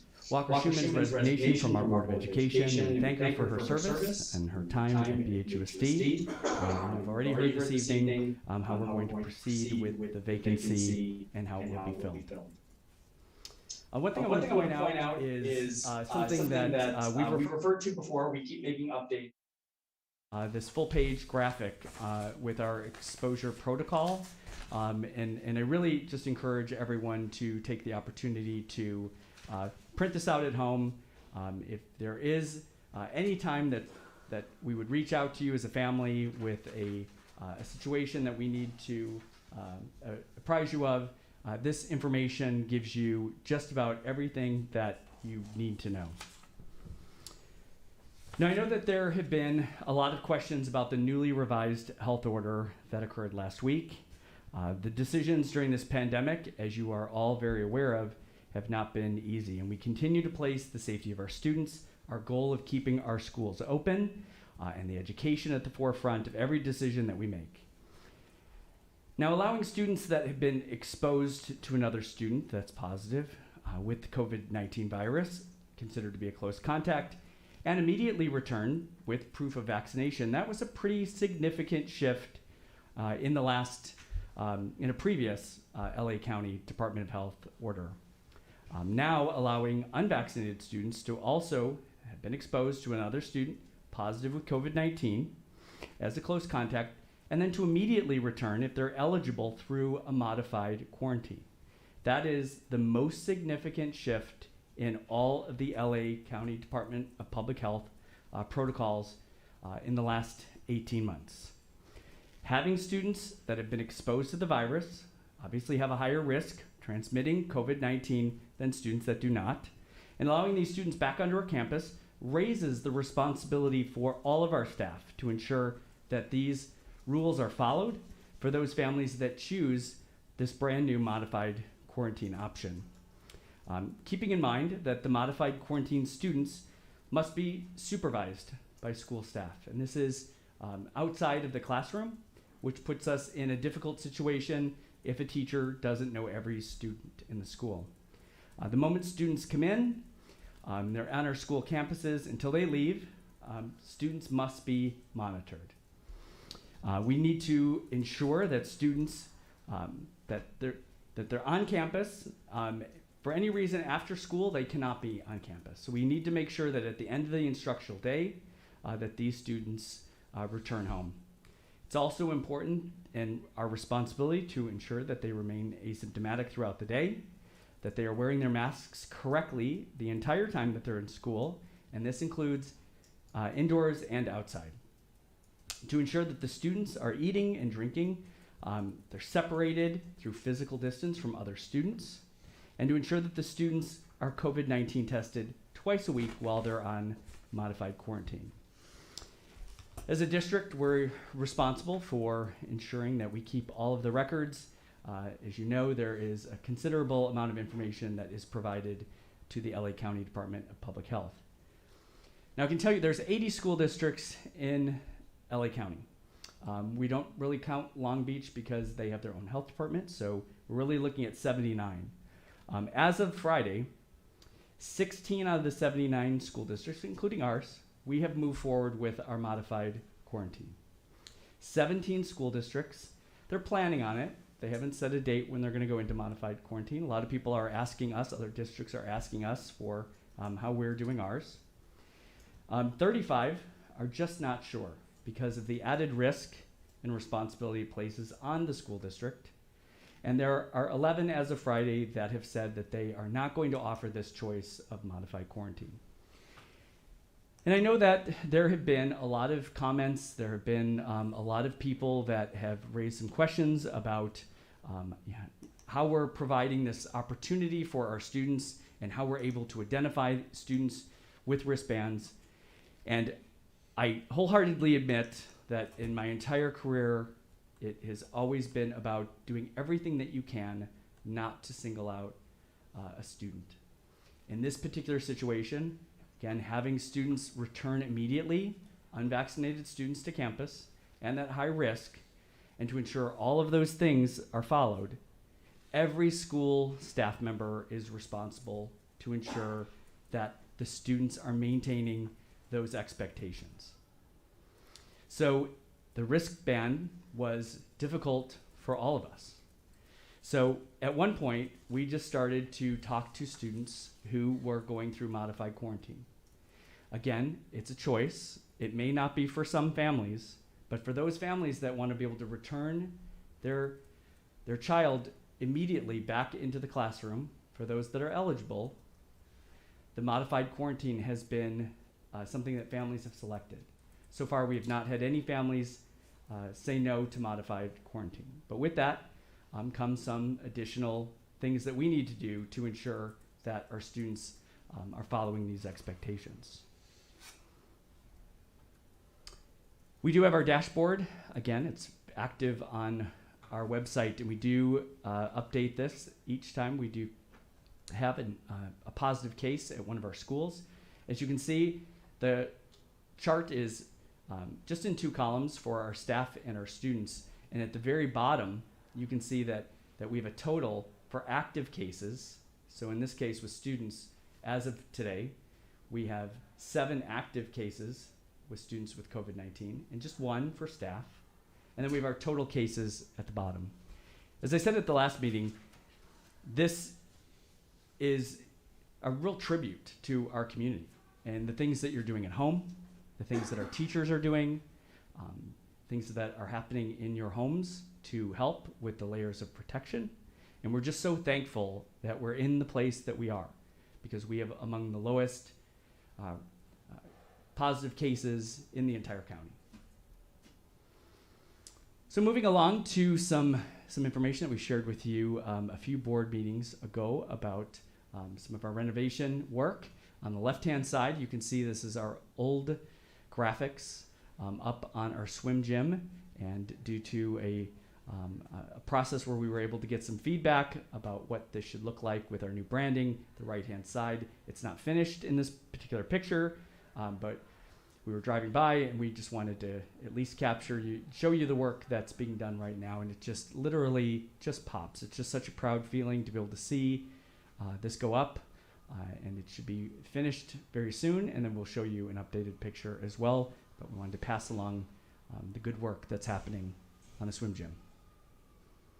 Did have a chance this weekend to attend your good man Charlie Brown, and I gotta say, again, when we ask about why our COVID rates are so low, Kaz Chandler did an amazing job. You can't see it in this picture, but these students are wearing masks, and they're the see-through masks, so you could see them.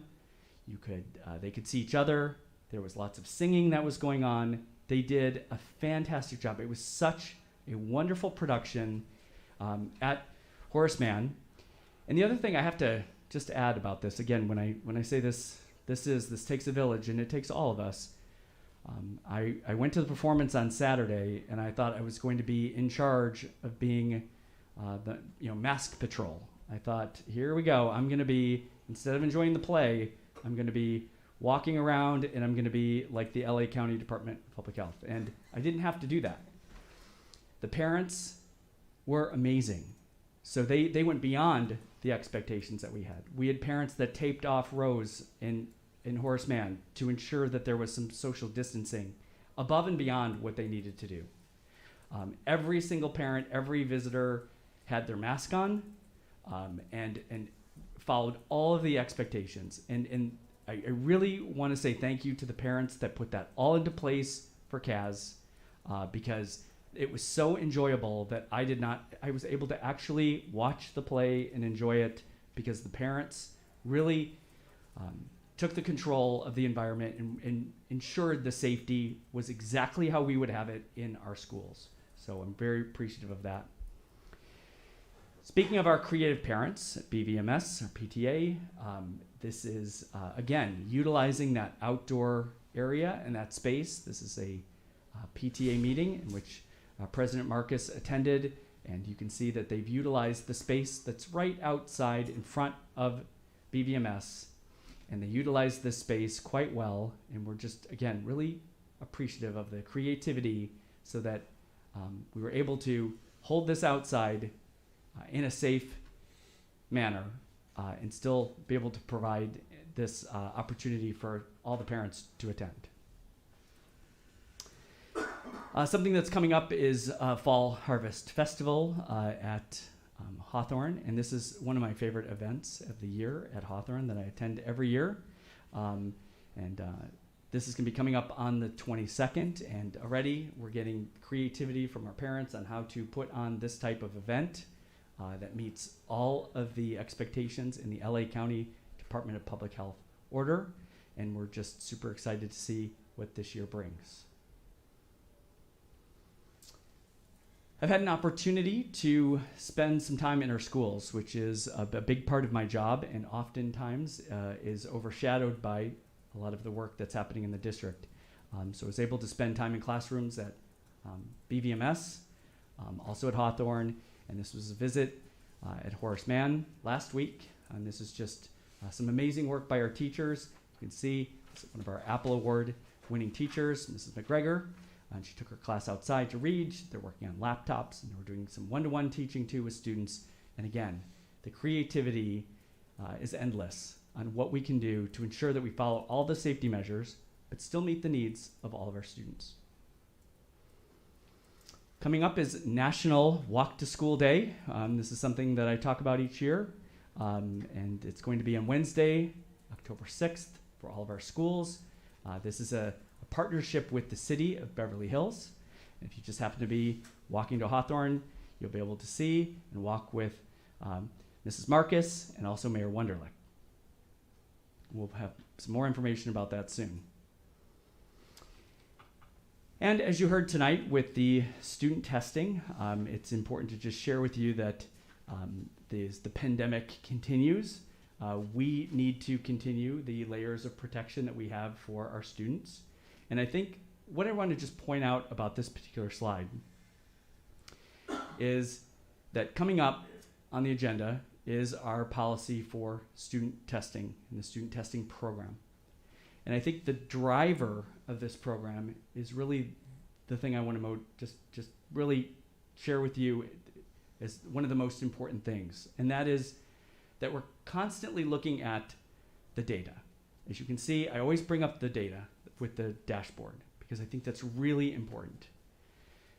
The student testing program allows us to step away from what the county is doing and to focus on what's happening in the Beverly Hills Unified School District. And that's something that parents have been asking us to do for a long time, is to pull back away from the LA County Department of Public Health. And we're able to do that and stay within the expectations that they have. But we're able to also then provide and create a student testing program for both vaccinated and unvaccinated students that's really driven by the data and the number of positive cases that we have. And that will grow and change because it is unpredictable as we move through this part of the pandemic. If approved tonight, the testing program would begin on October 15th, and then we would send you links. We've been doing a lot of planning as the administration, so if this is approved tonight, we will be providing that next step for you as a parent community after the board meeting. And that's my report. Thank you. Thank you, Dr. Breggy. Very, very comprehensive. Any comments or questions from anybody on the board? Mr. Raymer? Just thank you very much for your report. I always love seeing everything that's happening, so thank you. Thank you. Dr. Stern? Thank you, Dr. Breggy. I think I'm echoing a little less. I am so happy to see that the visual and performing arts is resuming, and although I was not able to get to the Charlie Brown production, it looked like it went really well, and I heard really good things, and it's wonderful to see that slowly we are making our way back to how we used to know and love school. I'm also happy to see that there's outdoor space that we're using effectively, and one of the reasons why I moved to this city is because there's ample opportunity to do things outdoors. So thank you for the overall report. Thank you. Mr. Margot? Thank you, Dr. Breggy. I did also see the production of Horseman, and kids were amazing. Your microphone's on. Thank you. I did see the production of Horseman. The kids were amazing. And it goes back to the vote we took a couple of meetings ago to redo the sound system and lighting system there, and I'm happy we took that vote. Yes. Because that auditorium is a mess. Is it possible on the dashboard to keep a column of cases, of all the cases, right? You have the active cases and the totals, and the totals don't add up to the active cases because they include the past cases. So I'm just wondering if it's to add that one more column so we can track the data across, from what is and what was. So I don't know if that's possible to add that to the so that table. Instead of the totals for the number of cases, the total by school, is that? Yeah, so you look across, let's say there were 3 active cases at the high Right. school, but there have been so far, 5. So those numbers should all add up to that number on the bottom. So cumulative. I see what you're saying. Okay. We can absolutely look at that. Okay. Sure. And then the last thing I was going to ask was on the October 6th Walk to School Day, why weren't we invited? Well, you will be. It was in board 'Cause I- connection. No, but I'm just. But you will know. you will get another I'm- invite. We presented this tonight, and it's Okay. still ongoing with everything else that's going on. But we will send you some more information. Because I'm happy to about that. represent it at BV or Horace Mann since you got Hawthorne covered. Right. So Right. just let me know. You got it. Thank you. Mrs. Wells. Well, thank you for your report, and I agree. It's really nice to see that the numbers are holding with our COVID numbers, and that we are using the space, and that the protocols and measures that we do have in place are actually being followed and working. And it's so great to see that the performance. When I first looked at the photographs, I couldn't believe it that they had those invisible masks, or see-through masks. So it was really great that they were able to find a creative solution. And then also I'd say that today I drove by and saw the new graphics on the swim gym, and they just look so fantastic. And I just want to say thank you to Rebecca for taking the lead with that. It looks really wonderful, and so happy that we did it. So thank you. I would just like to thank you again for a very comprehensive report and the explanation of everything that's happening in the district. And I think it helps the parents to know how things are working and what to expect, and I think it clarifies a lot that's going on. I would like to make one additional, and it wasn't in there, that on Sunday morning, I believe it was, I attended the cancer walk that they had for the student that passed away from Horace Mann, and they had a fantastic turnout, and it was so uplifting for the community, and I don't know how much money they raised, but it was the feeling and the walking and the kids and the running, and it was so exciting, and it just shows the esprit de corps that's being built at that in the school there. And I just wanted to compliment the Beverly Hills PTA at Beverly Vista, that I think they did a fantastic job with that, and I wanted to mention that. Thank you. Yeah, Mandy and I were both there as well, and it was the young man Mason is a remarkable human who really brought the community together on so many levels. Talk about a unifier. So it was great, and that our school board well represented at that event. Thank you for mentioning that. Okay, Mr. Raymer. Alrighty. First off, I'd like to say, I don't know what does this, but it's fantastic. The staple of staplers. I got a packet in class the other day that had this, and I couldn't get over it. It's amazing. I know, we love that too, Mr. Raymer. So that is a new feature on our copy machine, which is called the Staple Less, which is saving the staple, and it's also good when you're shredding materials. We love it. Yeah, I'm a big fan. So thank you for that. And I've got a couple of repeats in here, so let's get started.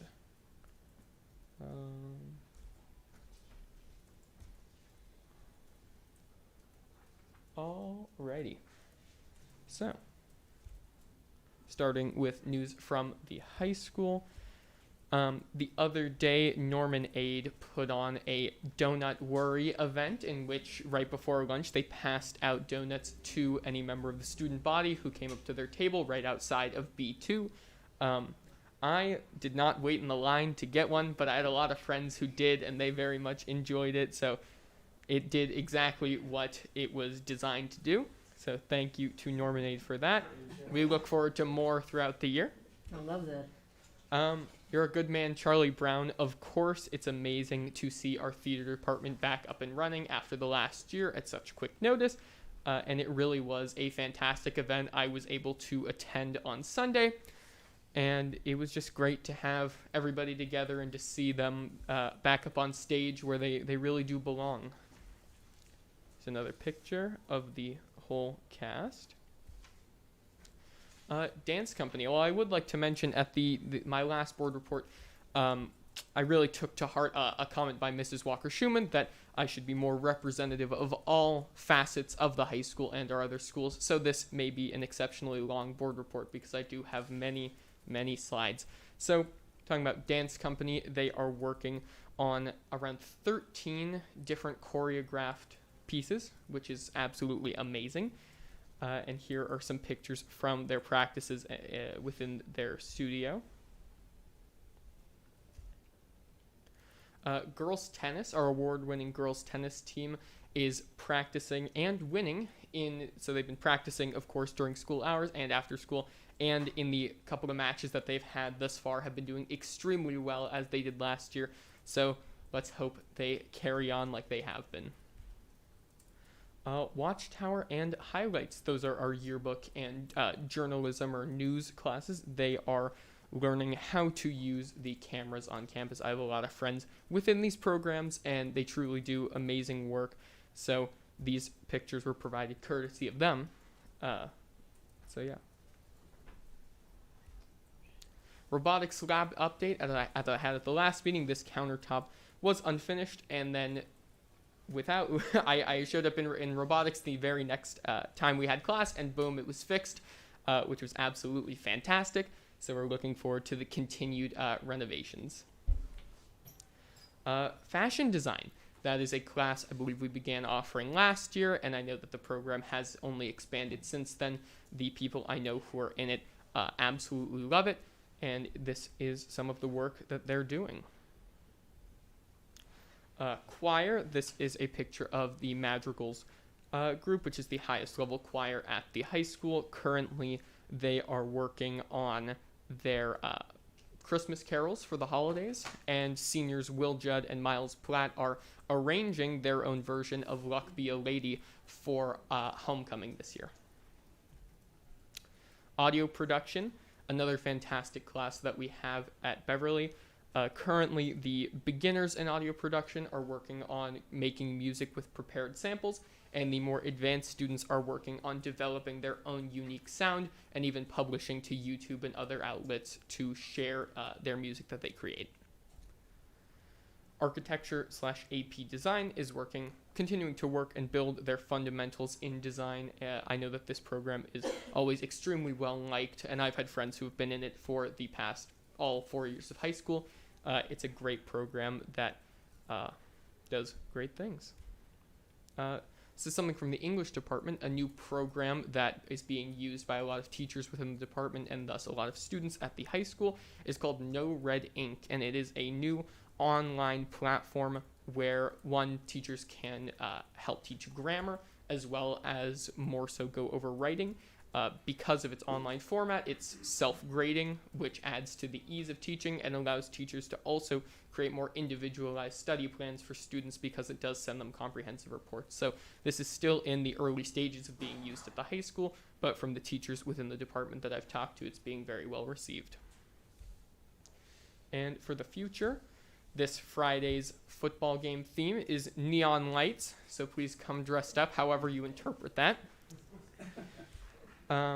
Academic Decathlon, our award-winning team at the high school, has their first scrimmage match coming up on November 13th.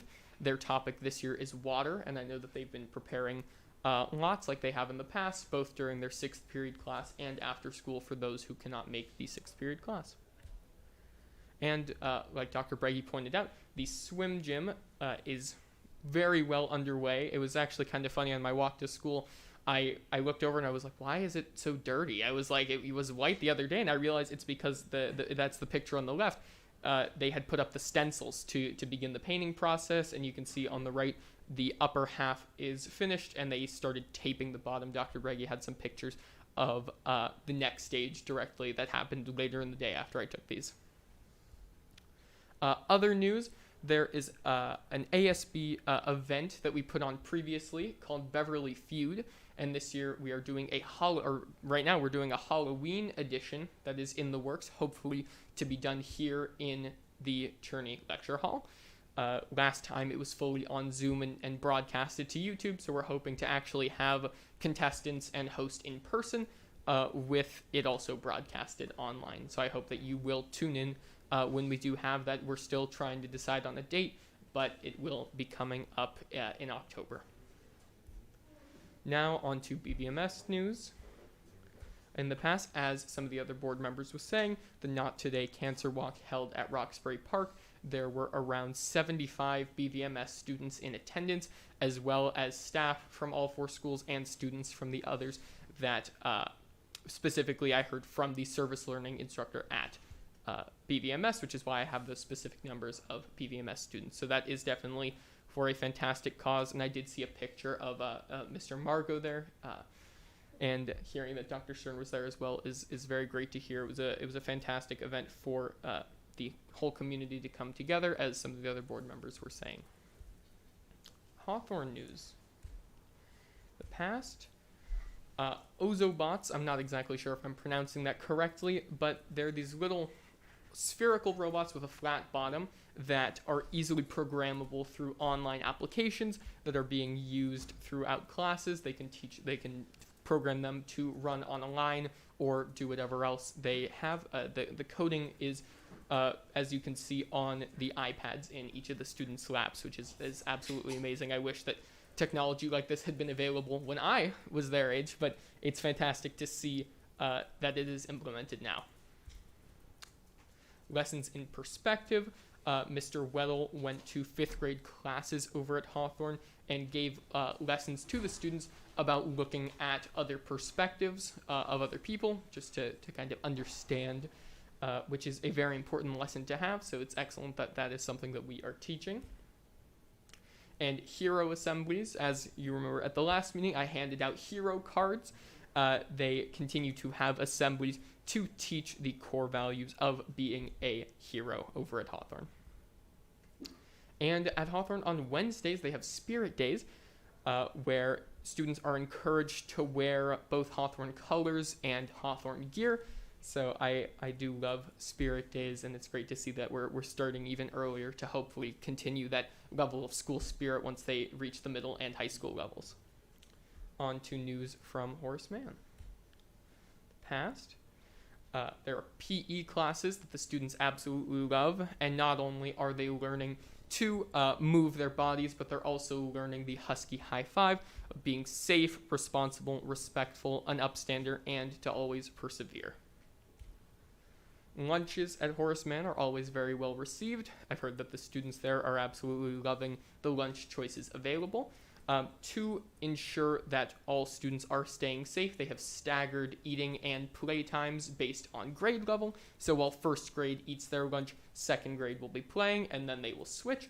Students have a lot of options, such as in the sort of middle right, you can see they have tetherball, they also have handball, and for some of the younger grades, they're able to play on their structure, which is I wasn't able to picture here. And You're a Good Man, Charlie Brown, as we heard, was held at Horace Mann, and in the day leading up to the show, they were able to give promos to the elementary school students there, which was a great opportunity to involve all levels of our school district's education together.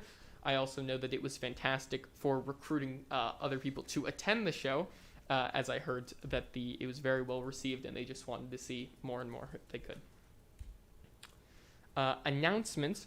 This is more so for me in the past for these board reports. I have done a lot of running around to collect pictures and collect information from each of the groups that is represented, and I will absolutely continue to do so.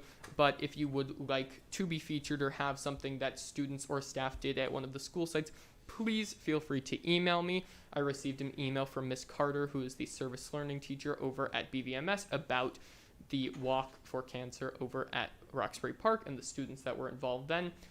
So I would love to see that in the future as well. My email is boe-eramer@bhusd.org, and I'm happy to see all of the things that you are all up to. Another announcement. I know that we have had our difficulties with Metro in the past and the present, but in our CSBA daily roundup the other day, I read a story about how the LA Metro Board has recently approved a pilot program that if a district within LA County opts in, will give K-12 students as well as students within vocational school free access to all Metro lines for the next 23 months.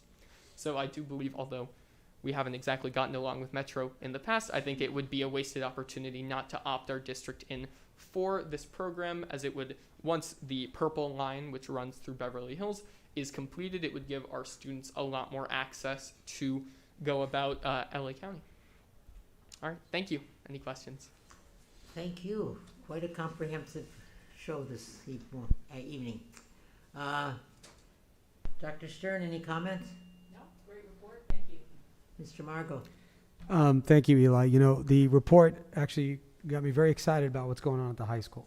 You did a wonderful job representing your school here, and how all of the programs and time that this board and this administration has spent in trying to build this as an amazing place to be and learn is coming to fruition. So thank you for that.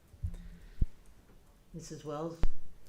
I agree. Thank you, Eli. It's a really wonderful report, and it is, it does make me very excited about all the different things going on throughout the district. And I also appreciate you bringing the opportunity with the MTA. That's really wonderful. Thank you. Again, Dr. Breggy, any? So one thing that we're looking into is the Metro pilot program. Nothing is free, especially with Metro. So there is a cost to that program. So we've begun to look at if our community would take advantage of those opportunities or not. So that's underway. But there's a cost to the program on behalf of the district. Okay. Thank you. All right, number 14A, I have a, I think I hear a motion, and then we have a public hearing. Okay, the governing board, a public hearing and approval of a resolution 2021-2022-005, sufficiency of instructional materials. I'm now opening the public hearing on sufficiency of instructional materials at 6:57 on September 28th. The governing board of the Beverly Hills Unified School District, in compliance with the Education Code Section 60119, is required to hold a public hearing on or before the 8th week of school that certify that each pupil in the district has sufficient textbooks or instructional materials in each subject area that are consistent with the content and cycles of the curriculum framework adopted by the State Board of Education. The public was invited to email their questions to Mr. Seaman. Mr. Seaman, have you received any questions or comments at this time? I have not. Thank you. The Board of Education has heard your comments, and we thank you very much for your input. The public hearing is now closed at 6:57 p.m. on September 28th, 2021. And now President Marcus, I'd like to make a motion for the approval of Resolution 2021-2022-005, Statement of Assurance of Fiscal Year 21-22 Pupil Textbook and Instructional Materials Program, Grades K-12. I'll second. Thank you, Dr. Stern. Mr. Margo made the first, Dr. Stern the second. Any questions or comments on this item? It's just an item that has to be done every year, and this is the time of year to do it, so we have now completed that. I will call for the motion. Mr. Raymer? Yes. Dr. Stern? Yes. Mr. Margo? Yes. Mrs. Wells? Yes. And Mrs. Marcus is a yes, so it passes 4-0, and provisional with Mr. Eli Raymer. Okay, planning and facilities. I need a motion for 15. I'll make a motion for approval of additional furniture, fixtures, and equipment from New Tangram LLC DBA Tangram for Beverly Hills High School buildings B1 and B2 by utilizing the San Bernardino Superintendent of Schools bid number 1920-1273 furniture systems and standalone piggyback contract. Thank you. Do I have a second? Yeah, I'll second. Thank you, Mr. Margot. Okay, any questions or comments on this item? Okay, hearing none, I will call for the motion. Mr. Raymer? Yes. Dr. Stern? Yes. Mr. Margot? Yes. Mrs. Wells? Yes. And Mrs. Marcus says a yes. It passes 4-0. Okay, I will move for the ratification of an agreement with ARB Incorporated to provide Wells cellular water pump repair at the Beverly Hills High School Venaco oil well site. So moved. Thank you, Mr. Margot. Second from Mr. Margot. Mrs. Marcus made the motion. Any questions or comments on this item? I'm sorry, who seconded that one after I moved? Beg pardon? Who seconded? You did. No, I made the motion. I said so moved. Oh, I'm sorry. I thought I made the motion, so you made the motion, I seconded it. Great. Okay. Okay, all those in, Mr. Raymer, you vote? Yes. Dr. Stern? Yes. Mrs. Margot? Yes. Mrs. Wells? Yes. And Mrs. Marcus is a yes, okay? Passes 4-0. Okay, I will make a motion to approve the amendment number 14 to the agreement with the HMC Group for Architecture and Engineering Services for El Rodeo School's seismic retrofit and modernization project. Do I'll I have a second. Mrs. Wells, second the motion. Any questions or comments on this item? I have a question. Yes, go ahead. I'm just going, is Pam or Don on? Let me just wait for them to get on. Is there someone to? Looks like Mr. Blake is on. Okay. Pam is also here. Okay. I wanted to ask, I had asked earlier if it was for work that was already included in the original scheme or if it was additional. I was told it was additional, so I just wanted to ask a little deeper, what is the scope of the additional work for HMC in this particular amendment? In the original contract with, or amendment, if you will, last amendment with HMC, what was not included was the floor layout for furniture location and FF&E process. And so from that time till this time, we've moved from K through 8 to K through 5, and we've changed a number of the spaces. Further, Pam and Kathleen Moore have met with principals in order to coordinate this time placement and the right amount of furniture. We did the same thing at the high school. We intend to do it at El Rodeo. When the drawings were originally produced, the design in, well, it'd be about 2015, there have been some changes in space location.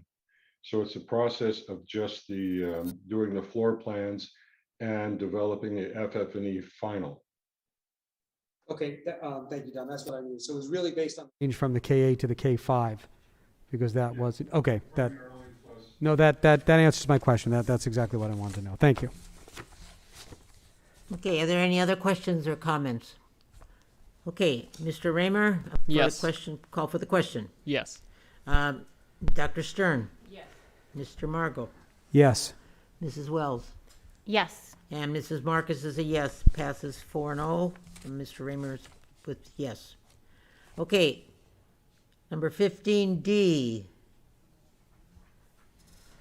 I'll make a motion for approval of the annual cost estimate with Department of Toxic Substances Control, DTSC, for regulatory oversight activities at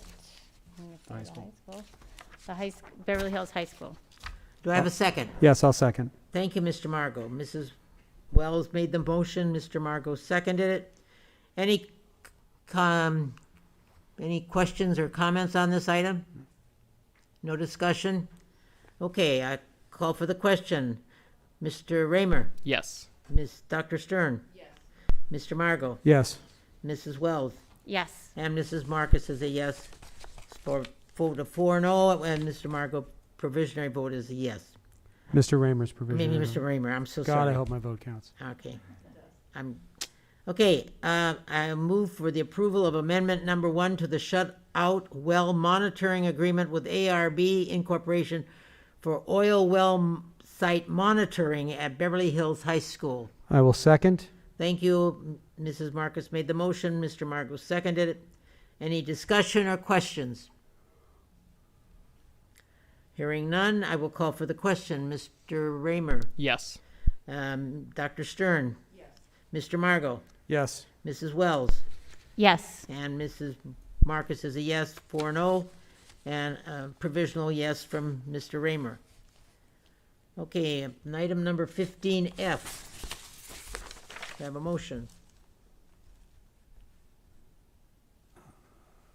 I'll make a motion for approval of amendment number 2 to the lease agreement with William Scottsman of the Facilities and Maintenance and Operations Department's modular restroom building on the Beverly Hills High School site. Thank you, Mrs. Wells. Do I have a second? I will second. Thank you, Mr. Margot. We have a motion with Mrs. Wells and seconded by Mr. Margot. Any discussion? No. Okay, hearing none and no questions, I will call for the question. Mr. Raymer? Yes. Ms. Dr. Stern? Yes. Mr. Margot? Yes. Mrs. Wells? Yes. And Mrs. Marcus is a yes. It approved 4-0. Provisional yes with Mr. Raymer. Okay, number 15G. I moved for the ratification of an agreement with ARB Incorporated to repair the gate at Beverly Hills High School Venical Oil Well site. Do I have a second?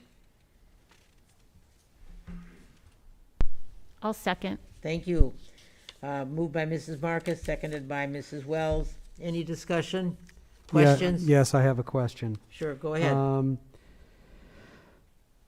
Mr. Blake, the attached documents to this show that another company had bid out the repairs and that ARB is becoming a pass-through for this with a 15% markup. What is the reason for not being able to work directly with the vendor that is doing the repairs to prevent the 15% markup? My intent was not to prevent a 15% markup. ARB has been maintaining the site and is continuing to maintain the site, has that responsibility. So maintenance, whether it's equipment that fails, which they do, the pumps, and particularly this gate, the particular individual we had do it had repaired it previously some years ago, and it's a complicated gate. It's not just fixing a gate, it's motors and gears and alignment that has to be balanced. It's quite involved. So I made the decision to have ARB use the people that they use to maintain the site. No, I understand that. And West Coast Gate is actually an excellent company. That's not my issue, but on the transmittal, it actually says that ARB is tacking on 15%. I'm just wondering, what are they doing in this to earn that? They're responsible to maintain the site per contract, and they have that technical responsibility. So anything that breaks or anything that goes down, they send down someone from Bakersfield that comes to the site, does the investigation, determines the proposal, does the evaluation, puts the bid out, collects the bids, and is responsible. I wouldn't have that contract yet direct with the district. It's still within the insurance liability, bonding liability through ARB. Okay, so it's overhead for them to administrate that contract. That's right. Thank you. That's a more sufficient answer. I appreciate it. Not happy about it, but I appreciate it. Okay, any other comments or questions? Thank you, Mr. Margot. Okay, all those in fit, let's go for the vote. Mr. Raymer? Yes. Dr. Stern? Yes. Mr. Margot? No. Excuse me? No. No, okay, thank you. Mrs. Wells? Yes. And Mrs. Marcus is a yes. And it passes 3-1. 3 votes for, 1 vote no. And Mr. Raymer was a professional yes. Okay, approval of, can I get a motion for 16A? Sure, I'll make an approval of Resolution 2021-2022-007, continuing authority to hold virtual meetings pursuant to AB 361. I will second that motion. Okay, moved by Mr. Margot, seconded by Mrs. Marcus. Any questions or comments, discussion? Nope. Hearing none, I will call for the question. Mr. Raymer? Yes. Dr. Stern? Yes. Mr. Margot? Yes. Mrs. Wells? Yes. And Mrs. Marcus is a yes. It passes 4-0 with a provisional vote from yes from Mr. Raymer. Okay, number 16B. I will make a motion for the approval of the COVID-19 student testing policy. I'll Okay, second. Mrs. Wells seconded the motion. Okay, discussion, comments, anything that you'd like to make, anybody, about the, Mr. Raymer?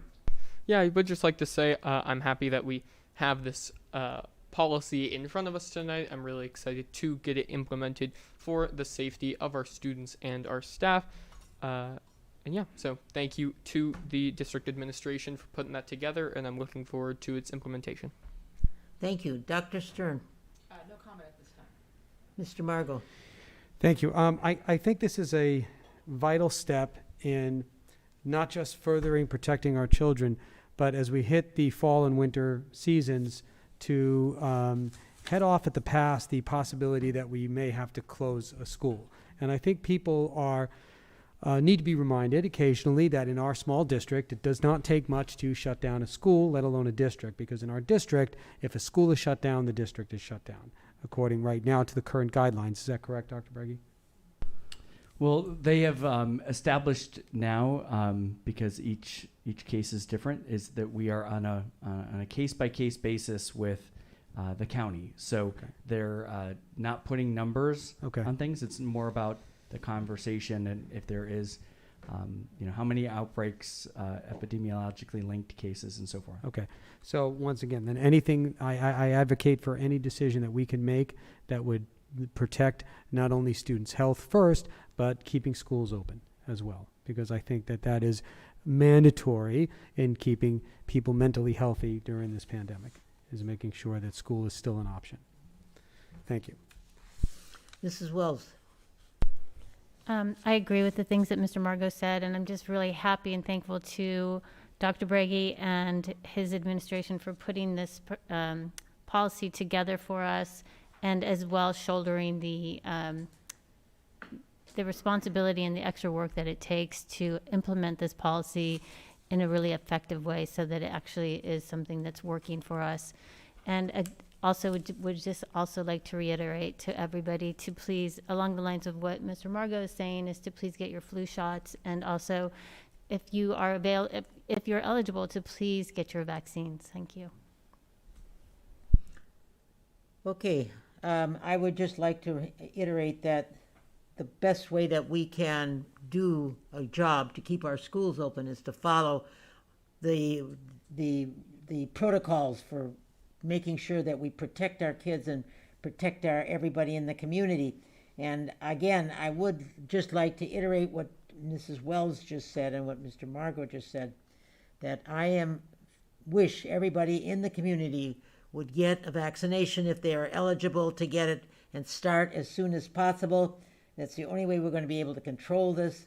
And I hope that in the interest of the community and the safety of the community, that you will perhaps reach out and get the vaccination as soon as possible. I am in favor of this testing program for our students, and now that we have it in place, I think it's going to answer a lot of the questions that we had about a testing program. So are there any other comments or considerations, discussion?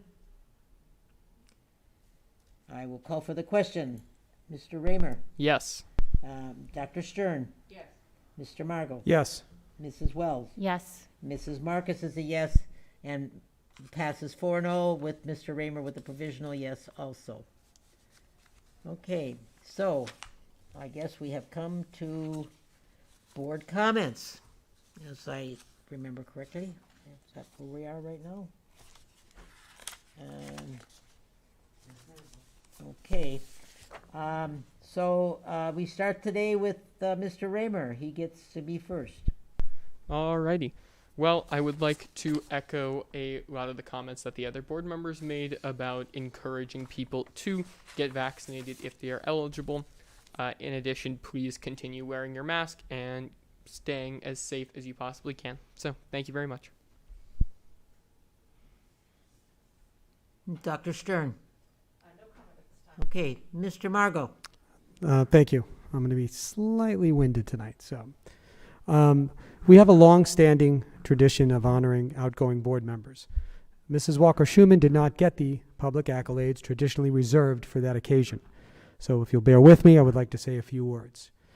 Tristan was a brilliant board member, always prepared, incredibly well-versed in the mechanics of how this district runs, and overly dedicated to our students' safety and success.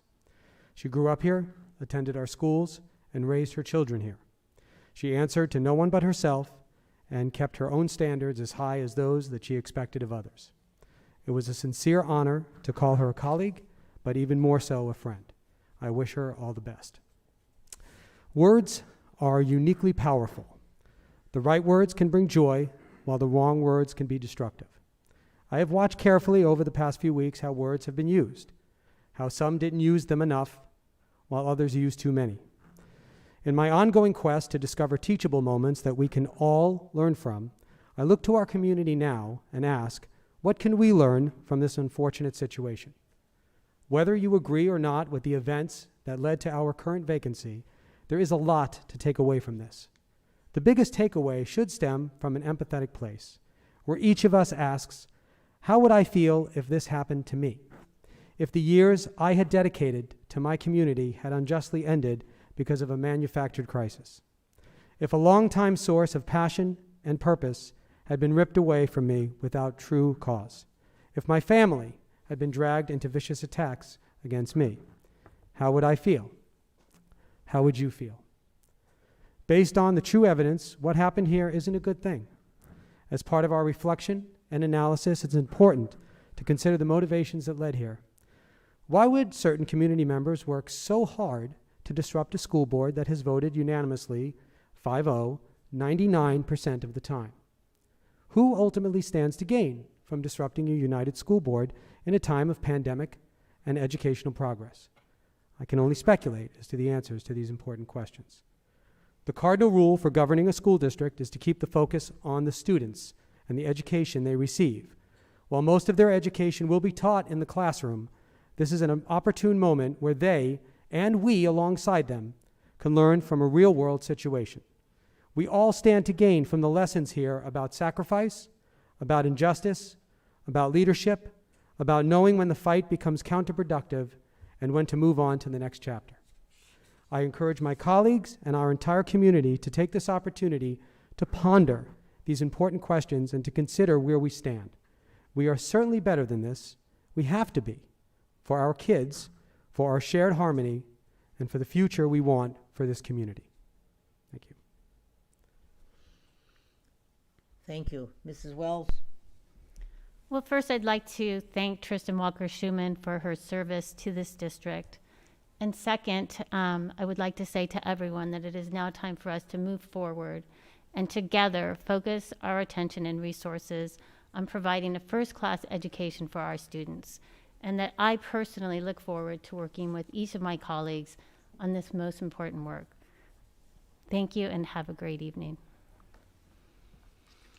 Okay, I just want to say that I'm hoping that the next big project for our board in finding a new member, I'm sure that we're going to come together. I have nothing but only confidence that we are going to meet and confer and really come together in a consensus. I do believe that. And I would like to thank everybody for their attending the meeting this evening. Our next meeting will be on October 12th, and I appreciate your attendance tonight and thank you for everything. And the meeting is adjourned at 7:19 p.m. Thank you.